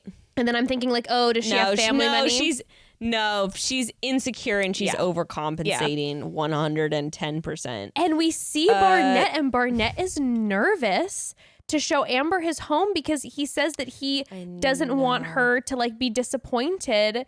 He's like, it's a 1-bedroom. It's really messy. I don't want her to think less of me because of the size and the mess. Okay, at first I was like, oh, that's sweet. Then I was like, all right, why the fuck is there shit out like this when he's been gone for 3 weeks? Who leaves for like a month long for a TV show and leaves just their bed? I was also confused. I was like, has someone else been staying here? Is the dog? You're like, hello, me. Do you not think though that like maybe we're gonna go back to my house and film something? I think that I would probably have. That's more what I'm. That's more what I'm talking about. I would think that maybe I would have the presence of mind more because of doing all these reality TV show recaps, but I don't perceive that a Barnett would be like, you know what? Let me think this through. He's thinking because remember they didn't know what they were doing. They just were going on a dating show. True. And they were going elsewhere. So maybe he didn't know that they were going to come back and film his home. Okay, maybe I'm just that person, and I guess this is I'm a fairly messy person, but I'm always like, who wants to come back after 3 weeks to have your bed unmade? Like, no one does, but some of us, I'm pointing at myself, do it anyways. And I come home and I go, this is disgusting. Why would I ever do this to myself? Why does it? I hate myself. Why does it smell a little weird in here? And I'm depressed, but I do it. Yeah, I was just confused. I was like, who's taking care of his dog? Why are the lights on? Like, what has been happening here the past 3 weeks? Oh, yes, the dog. That's an interesting piece for sure. The lights were on. Granted, it's producing, but yeah. Well, Amber, she's giving him a hard time a little bit about him not cleaning up, even though, again, I really didn't think his house was that messy at all. I thought it was fine for... I'm like insecure. I thought it was fine. I wish she would lay off a little bit. I wish Amber would let up on Barnett. He's a prince. I'm just kidding. I mean, and then we see it's the insecurity. Yes. Talking. Yes. Because she don't got shit. She don't even have a house. I'm like, who are you to be ragging on him not making his bed? She's tripping out because she doesn't have any of that shit. Now, again, something that she says that surprised me, Amber threw me for a loop. She said that she wants to be a stay-at-home mom.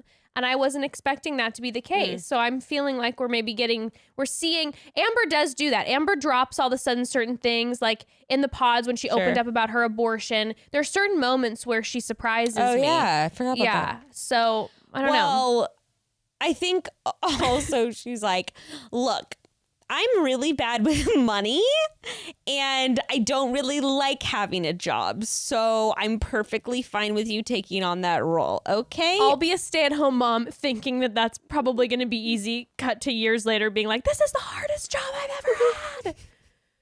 God, stay-at-home moms, bless you. So much work.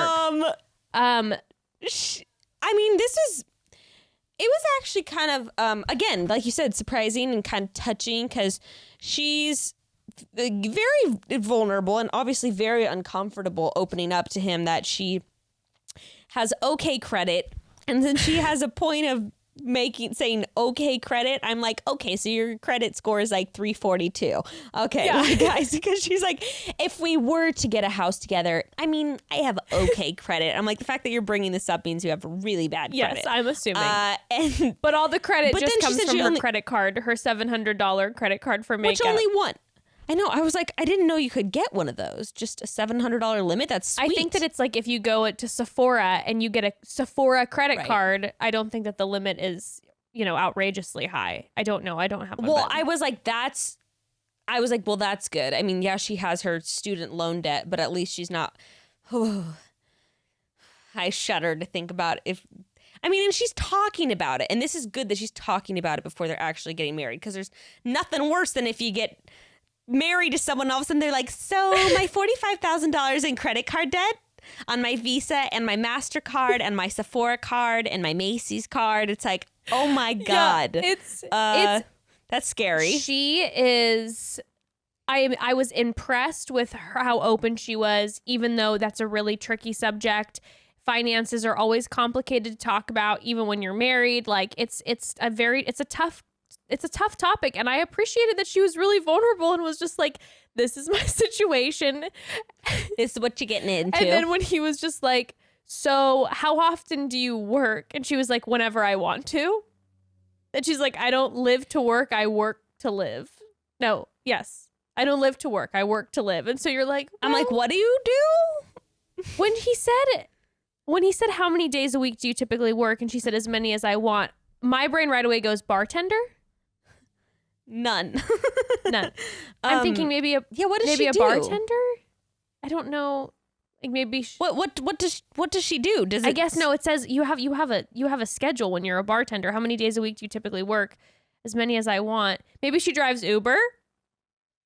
Wait, what does her title say? It says former tank mechanic. Okay, so that means unemployed, or what does that mean? Does she Uber? I was going to say maybe she drives Uber. That's why it says how many days a week do you typically work? And she says as many as I want. She can work 0 days if she's driving Uber. I don't know. All right, I'd be a little bit concerned. I'm not going to lie. No judgment on people's lifestyles. But again, if I'm getting married and it's like, I'd be like, If I was in Barnett's situation, I would definitely be nervous because I don't personally want to go in necessarily. Now, again, I think most people have student debt. But when someone says, I don't live to work, I work to live, and I work as many days as I want, I'd be a little hesitant. I'd be like, okay, like, are you going to be someone? How old is she? I think she's pretty young. I think she's early 20s. Okay. I think. Now I have to double check, but I'm pretty sure she's early 20s. I'm pretty sure. I'm going to look up her age. I just wondered because she also said she hasn't put any money down towards her student loans at all, which also it's only $20,000. So I'm like, okay, we can get that out of the way quick. 27. Oh, she's 27. Okay. I thought she was younger than that. All right. Start chipping away, girlfriend. You can do it. You got it, girl. You know what's going to help her pay off her student loans? Love is Blind, baby. Living in Barnett's house. Love is Blind. I'm sure she got a good amount of followers after this, and, crazy. She's making some cash. Good for her. Well, yeah, I was very interested in their dynamic, though. And once again, I think they actually are setting a good foundation for their relationship. Being communicative, she in particular being very communicative. I was also surprised that he did own a house. I know. Look at Barnett go. They're the same age. She and him are the same age. Right. Well, so, again, as each episode passes, I do think that they are kind of meant to be, and I think that they love each other, and I think that they seem really into the other person, and that they actually have decent communication. Now, are they going to be having conversations again that I'm necessarily going to want to be participating in? Not necessarily, but it seems like they have good they have good open communication together. I want them to work.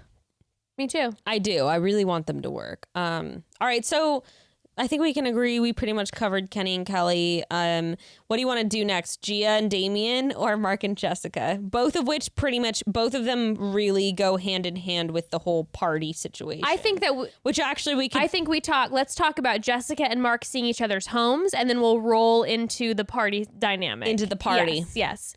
Yeah, okay. Before we talk Jessica and Mark though, do you want to pause for a second?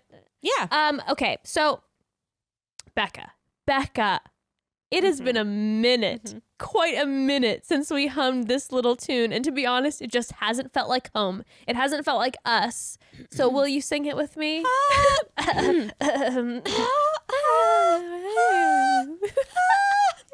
Okay.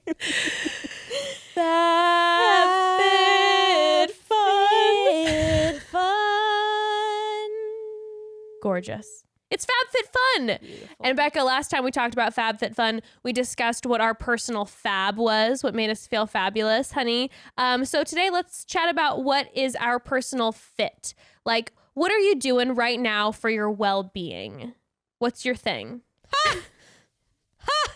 No, actually, okay, so been taking walks, lots of walks every day. Very nice. Because, got to get out of the house, but it's actually been good to get that regular kind of movement and exercise.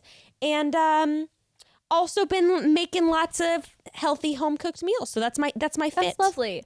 My fit has been more for my brain lately. One, I've been reading the Daily Stoic every day, which I love. And if you haven't read the Daily Stoic, it's literally like a year's worth. And so every day it's almost like I guess you could say devotional type of thing, but it's for every single day and it's fantastic. It gets my mind right. Daily Stoic. And I've also been daily tuning in to Mark Maron's live Instagrams. Mark Maron puts me at ease. He just kind of stares to the camera. I hear jazz music in the background. He's an absolute zaddy and I live for him and it's just really calming me down. So my fit isn't really involving, fitness and good eating. It's involving my brain and it's been what's calming me down. But here's the thing. We're talking FabFitFun, and just like the name, FabFitFun is a box made up of with a few different values in mind. Their mission is to deliver happiness and well-being to everyone everywhere. We all find different things that make us feel well and happy, and they deliver a little bit of everything for everyone through their premium subscription box that retails for $49.99 but always has a value of over $200. You can choose from a variety of beauty, fashion, fitness, and wellness products to customize your very own box, all without leaving your home, and they give you amazing options. Like for the spring box, there's a gravity-weighted sleep mask that's incredible and helps with sleep so much, like little weighted blankets on your eyes. And there is an adorable woven rug. Hello, a rug in your box. Oh my God. And it looks so cute in the house. I also really loved that Revive Light Therapy Glow anti-aging device. That sucker builds up collagen and works fast, and honestly blessed because the past few weeks have taken it out of me, so I've needed it a little bit. Right now times are difficult, but it was really nice to have a moment of opening that FabFitFun box and getting some nice self-care and just pause for a moment. This is also such a sweet gift to send to someone who, is maybe having a tough time right now, or it's a great birthday present. Oh my God. It's a great birthday present to send right now because it arrives at that person's door and there's so many fun things. We love FabFitFun, and they also have loved and supported the Broads from day one, and we know that you all love them due to all the pictures that we get of you all self-caring up with your boxes. And you can use coupon code Chatty for $10 off your first box at www.fabfitfun.com. That's coupon code Chatty for $10 off your first box at www.fabfitfun.com. So that makes the box only $39.99, and it always has a value of over $200. That's Chatty at fabfitfun.com, $39.99. Really great value. Okay, so Jessica and Mark. Mark. Oh, yeah. Okay. So she put the ring back on, first of all. Can't tell what the fuck's going on. We have no idea. The ring's going to it's going to come on and off like 3 more times. I can't ever know at any given point if it's on. We have no idea what's going on. We also then, when they're first in their home, they're now mutual combined apartment together. She's talking about going to the bathroom and being a double flusher. God, I hate poop and jokes she's so like much. talking about if he is going to be comfortable being in the room when Mount Vesuvius is erupting. Oh my God. Here's the thing. I'm like, she is trying to get dumped so hard. If you and your partner, if you guys love your poop jokes and your Dutch ovening, that's great. But again, look at Jessica's vibe. Jessica would not be talking about Mount. Oh my God, I know. Jessica would not be referring Mount Vesuvius to her asshole and diarrhea as Mount Vesuvius in front of Barnett. She sees Mark. Mark is her friend. That's all Mark is. And I think she likes being with Mark, and I think Mark does make her laugh, but I think it's in a way of like, she mentions later in the episode where she's like, oh, I would love someone to come home to and laugh with and whatever. And I think Mark would be like a fun roommate for her, but she doesn't want to marry Mark. No. But we start with Jessica at Mark's place.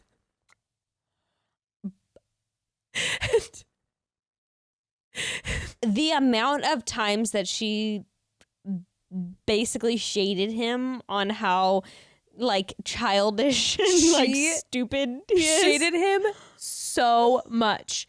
She has her overalls on. She is prepared for dorm life. Okay. She's like, I'm going into this young guy's apartment. I have my overalls on. But she's immediate. No, I was just saying, go ahead. Go ahead. No. You're going to say, let's be honest, what? It's a it looks like a college student's room. I mean, yeah. I mean, she's picking things apart. At the same time, though, it's like, yeah, is it a turn on when I go to a guy's house and he has got that shit decorated to the nines, got everything in order, neat, manly, mature, whatever? Yes. Also, though, I guess I don't give men much credit. And I'm like, yeah, if you sit, it's like with Grayson, it's like he still has his lightsaber out in weird furniture that he got when he was 19, even though he's about to turn 30. It's like, yeah, is it a little bit turn off? Sure. But like, not everyone's Joanna Gaines in the home. So it's like, that's the thing. Like when I, before being, would she have, this is the thing. Would she have maybe she would have given Barnett a little bit of flack for it. But would she have made that many comments? But I think no, for sure. But I also think if you were to ask Jessica right now, she'd be like, well, Barnett owns his own home and Mark is living with has roommates, his best friend and his best friend's girlfriend, which there ain't nothing wrong with roommates, but I don't feel like that's Jessica's forte because she's right away talking about the brown on brown bed set, the beanbag chair. Okay, granted, like, yeah, and it is making the age gap, and I do get how it's making the age gap even that much more obvious, being like, he is so 24 and I'm so 34, especially because she has a decorated to the nines home that she owns. I definitely get being like, we're in very different places. I think it's probably an enlightening moment for her where she's like, okay, now I'm sensing, that we're not as similar maybe as I think we are. But when she picks apart his beanbag, his college history book, and his gaming setup and says, my little brother would love this. Well, then also, I'm sorry, Jess, him and his roommates, they're all drinking Bud Light. That sent me. The Bud Light sent me. It's my favorite drink. I love Bud Light. The fact that they're all sitting there and she's feeling like she's in a college dorm right now, and now on top of it, they're drinking Bud Light. I couldn't handle it.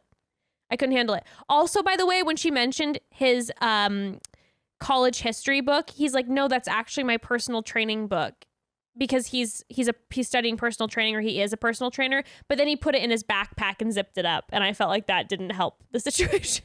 It was sweet. In his backpack.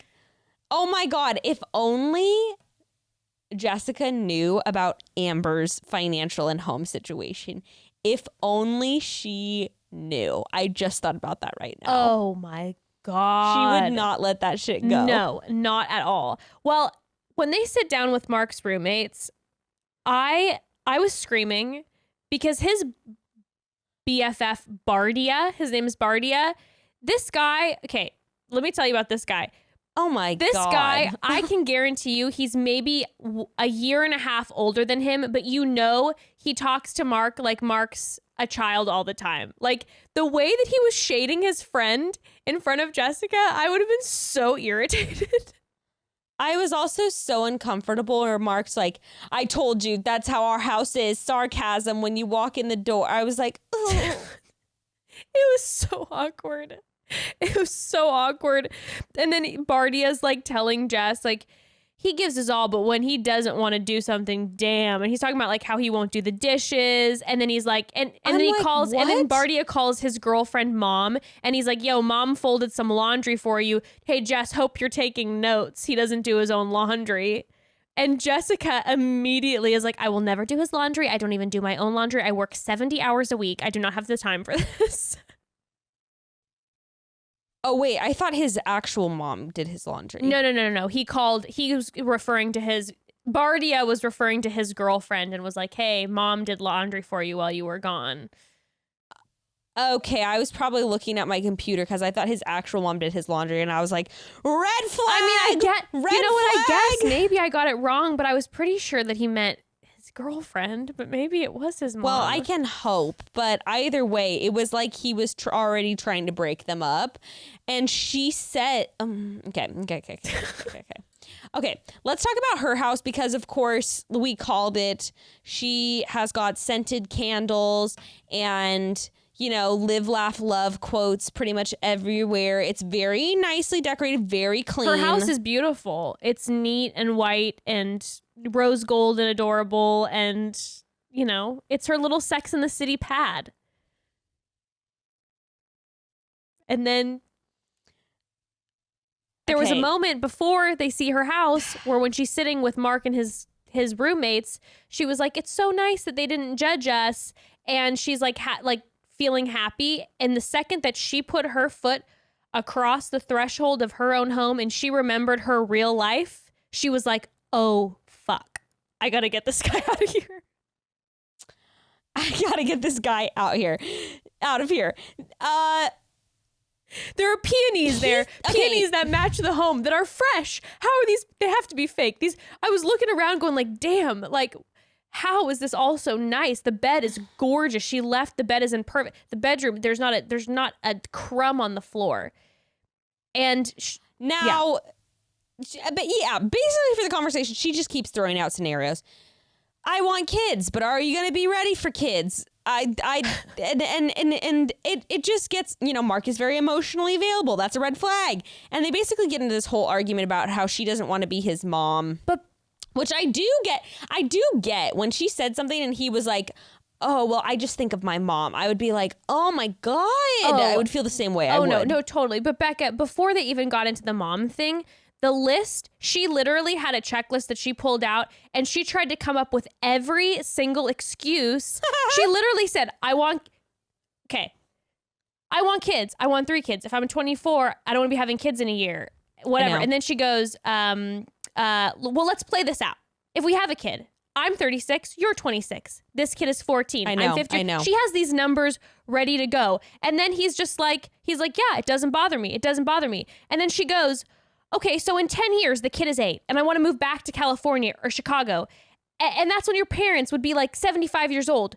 You said you want to take care of them. I'm like, dude, the amount of things she's trying to make up, it's literally just like, okay, Mark, 7 years from now, I realize I want to leave my work. I decide that I want to take up being a trapeze artist like I've always wanted to. I love the circus. I go to the circus. Turns out you hate clowns. We know you hate clowns. This isn't going to work. What do you say about that? Like, she's literally coming up with every narrative she can for this shit not to work.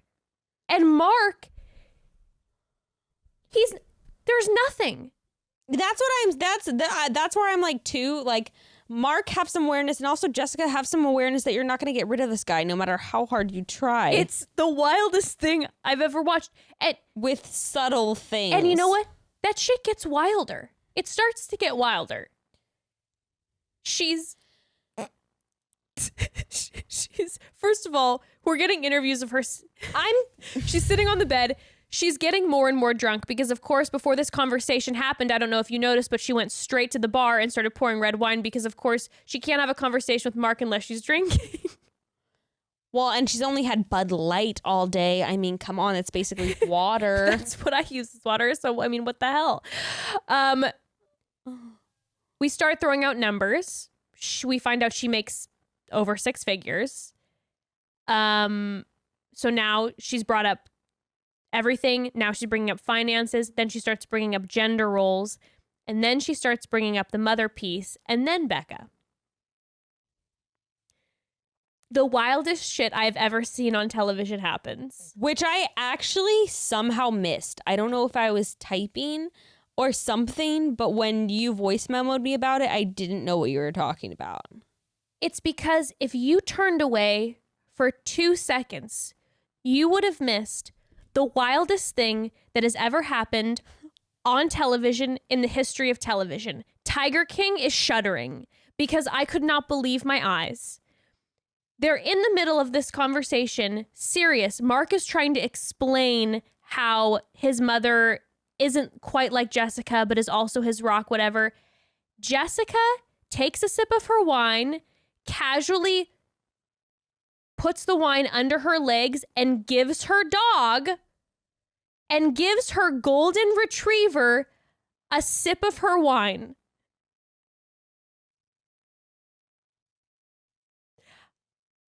And then she goes back to drinking it. And let me explain something to you. Broads, if you think that this was a drunk move, you are wrong, because the way in which she did this was like, this is our thing. Like, this is what I do with my dog. She gives her dog alcohol. Well, you saw her trying to fill Mark's already full glass. She's like, I can't be the only one getting drunk here. Put a little vino in the dog bowl. She's giving her dog. Someone call Animal Protection Services no, now. For real. It's like, this is animal abuse. You can't give your dog red wine. Also, whose dog actually will drink the red wine? That was my bigger question. I mean, honestly, that poor dog has probably took on is now personifying Jessica in every way. And it's just like a mini Jessica. I've never in my life seen something. I paused the TV. Evan and I were literally screaming, like audibly screaming. And we had to go back when we rewatched it about 15 times. I've never seen anything like it. Did you watch this? Oh. Did you watch it? Did I go back and watch it? No. Bekah? No. You have to see it. You've never it's Did you take a video of it? Actually, Evan did, and I will end up getting that, and I will put it on our Good. I mean, this had to have gone viral everywhere, and we didn't know because we weren't recapping at the time, because I've Hold on, let's see. Jessica giving dog. Oh, it came up almost immediately on Google. Because it's the most insane thing that anyone has ever witnessed. Oh, yeah, no, I am Netflix on Twitter. Jessica, where is it?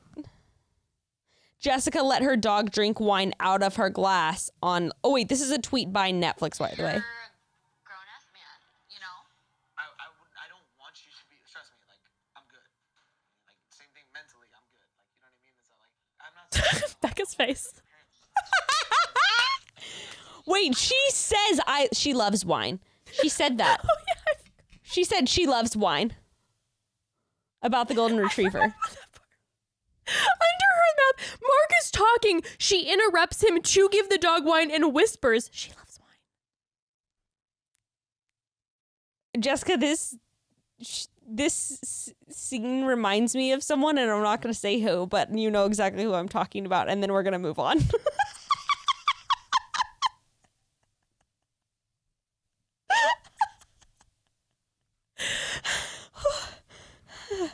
Okay. I've never seen anything of the sort. Anyways, I couldn't get over it. I thought about it for days. I thought about it I watched this episode a few days ago. I thought about it for days. Don't worry, I'm gonna screen record this and put it on the God Instagram. in heaven. Actually, we should just make it our post. We should just make it our post so everyone can see it. If you've seen it already, you want to see it again. You can't not watch this, even though it's horrific for this poor animal. Go on our Instagram post. Okay, I think that we should just like, because we're gonna talk about Barnett's birthday party gathering with everyone. Can we just talk about their Jessica and Mark's conversation after? Because when she says to Mark that she says, I'm sorry, like, I think Barnett is fucking sexy. Yes. When they're in their argument later. Yes. First of all, I need to know this too before we even talk about the group gathering. What was the argument that Jessica was trying to start about him and Giannina, aka Gigi? So Mark basically, I didn't know what the argument was about. This shit was confused. drunk, like grasping at straws. But basically, okay, because I was so confused. Basically, Mark was saying to her, at least this is what I got, is that she was just like talking about how much she loves Giannina, and she's like, she's the best. And then Mark says, yeah, well, second best. And then Jessica was getting offended, being like, you're gonna fucking say that about this girl that I look at as my sister? Like, she's gorgeous and beautiful, and like, you don't just say that someone's like the second best. Like, you can like her, but like, don't say that she's like close to being the best. Like, she was jealous, quote unquote jealous, and offended, which is then why she threw the Barnett thing at him and was just like, I think Barnett's fucking hot and sexy as hell, and I'm not, wild. Yeah. And then that's how their conversation ended, right? Like, we don't really see what happens. That's how their conversation ended. And by the way, when they're ending with their home, home thing, Mark's apologizing when he's at Jessica's house to Jessica somehow, because she was like, no one can live up to being your mother, Mark. And he's just like, okay, yeah, no, you're right. I'm so sorry. And he's again apologizing. Then cut to after the party, she says he's apologizing about saying that thing about Giannina, which wasn't offensive at all, and she was making it, and then she's throwing out this wild shit about Barnett, and somehow then, but then he got upset and fell asleep on the couch. But the next day he's gonna wake up and be the one apologizing. Oh my God. I just, to each their own, but Jessica's a lush. She has issues. She's drunk all the time on this show. Like, all the time.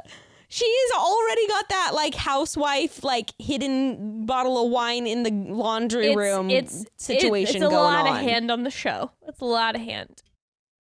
Okay, Barnett's birthday. Woo-woo. I mean, okay, of course, the two things I noticed was, one, of course, Jessica once again talking to Mark Jessica talking to Barnett being very cringy, which honestly was almost the exact same conversation as last time. And then also the Damien Giannina fight. Yes, agreed. Okay. So yes, while Mark, and that was the thing that was so sad, is that Mark is talking to Amber about like how he found this pot of gold that's actually like a rainbow that is Jessica. Oh my God. Cut to Lauren and Jessica actually talking, and Jessica being like, it kind of sucks for me that he's such a girl's guy. I'm used to a laid back guy who's not blah blah blah with all your emotions. And it was like so painful because Mark is just telling Amber how much he adores Jess, and Jess is just like, ooh, about Mark to Lauren. Yes. And then she says that she read a journal entry about Barnett and saw how passionate she was about him.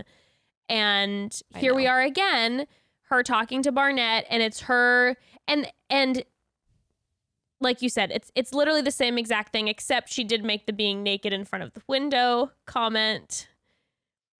I just can't believe like the disrespect and the audacity she has too to be like, I didn't think you'd go for Amber. Like, are you emotionally connected to her? I know you're physically connected, but are you emotionally connected? And once again, she says to him, nothing will ever break the bond we have. And he's like, yeah, totally.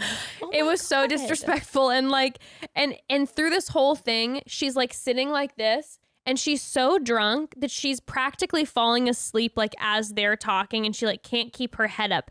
And Barnett keeps kind of looking in the other direction, like starting to laugh, like, it was like that, like, am I supposed to keep talking to her?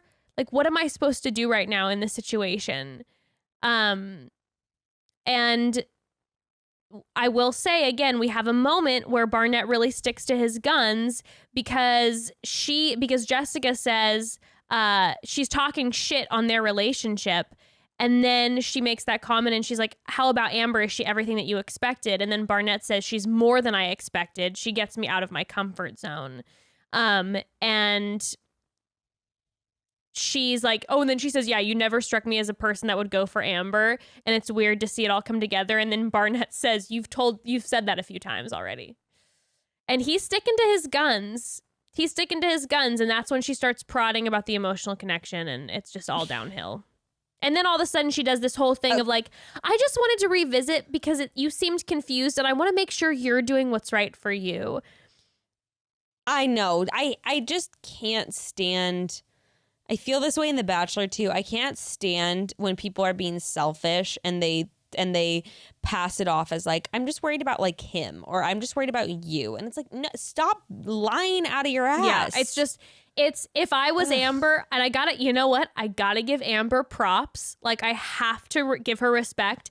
If I was Amber and we were in the same room and I kept seeing her going over, she's leaning into him. She's clearly drunk.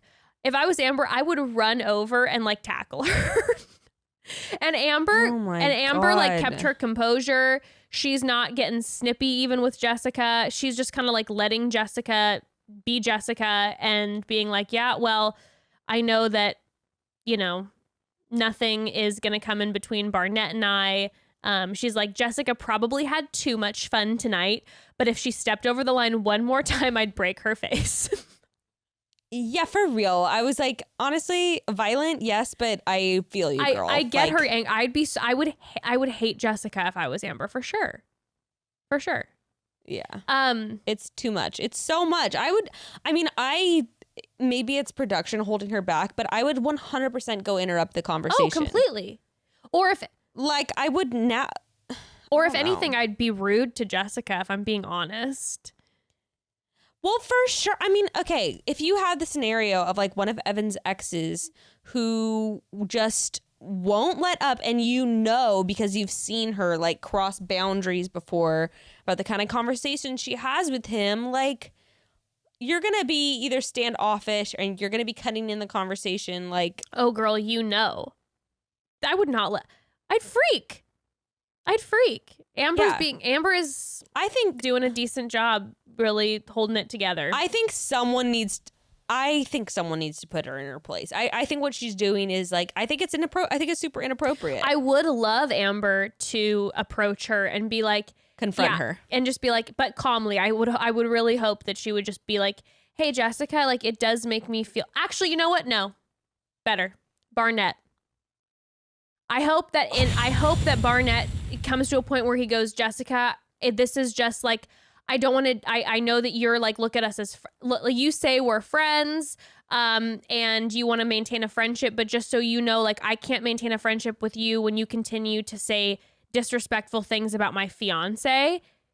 Or even just like, hey, it makes me uncomfortable when you talk about me and Amber's relationship. Yeah. Can we not talk about, or me and your and I prior relationship? I don't think that's respectful. Right. To Amber. I would love if Barnett did it because at the end of the day, like Jessica's the one talking to Barnett. I would love if Barnett it's the ball in his shut court. It down. Yep, shut it down. So now right. I think he has been doing a good job shutting it down in a polite way, but now it's gotten to the point where it's like, okay, he needs to get more direct with her. It needs to stop. It needs to stop. Well, as soon as their conversation is done, of course, because Barnett, per usual, shuts Jessica down, Jessica physically runs over to Mark and is like, I love you the most, and gives him this big hug. God. She's jumping on him. She's wrapping his arms around her legs around him and kissing him to the point where Mark is like, wait, what's going on? What's going on? Because she's never had this display of affection before. Unbelievable. And so inappropriate. And so then what is it? Last but not least is the Damien and Giannina convo. Oh, okay. Briefly about their homes. of course, we called it. He says he's going to get her organized because he is super neat and on top of things, and she's super messy, and he already can't handle it, even though, like, she just has a lot of clothes. Like, I was like, I guess we didn't see her house, but I was like, I don't actually see a problem. She's like, I dress Damien. for my mood. I think you need to lighten up. I don't like Damien. See, I hate Giannina, and I also do not like. This is the thing, if we're going to go back to high school and talk about how she's the girl in my drama class. I can't stand Giannina, but I will pick Giannina over Damien every day to be my group project partner. Oh, of course. Because Damien in a group project, you know what I'm talking about, right? Like the person who's always like, hey guys, I know they said we didn't have to work outside of class, but I was thinking that we should meet at one of our houses probably Thursday and Sunday to go over things and maybe like make a plan. In fact, I'm going to start a Google Doc right now. And how about you guys assign yourself to each role, and I'll just check in with you guys every day to make sure you're staying on top of your tasks. Completely. Oh my God. Damien, in this specific confrontation, it was so strange. It was just like, so when they're at the party, Damien is talking to Lauren and Cameron, and Lauren's talking. Okay, what happened? Okay. Because I didn't read. You know what happened is Ruth woke up from her nap, so I was nursing her and taking notes, and so I just didn't hit the rewind button. I'm relying on you. This one was a confusing one, anyways, and I felt like.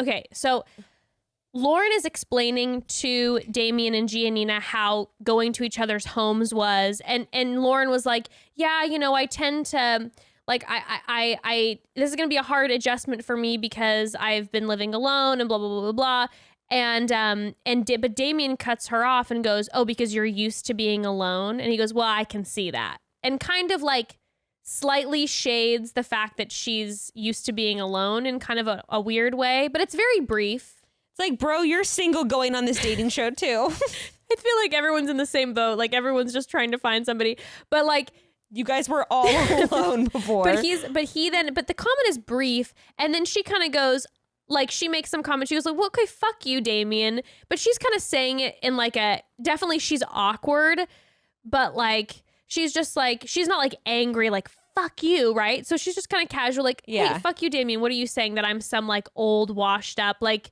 whatever. Yeah. And then Damien says, I just like to put a smile on people's faces, and sometimes saying unconventional things, it brings out the best in people. What an awkward thing to say. It's so awkward, dude. What a weird thing to say. It's so weird.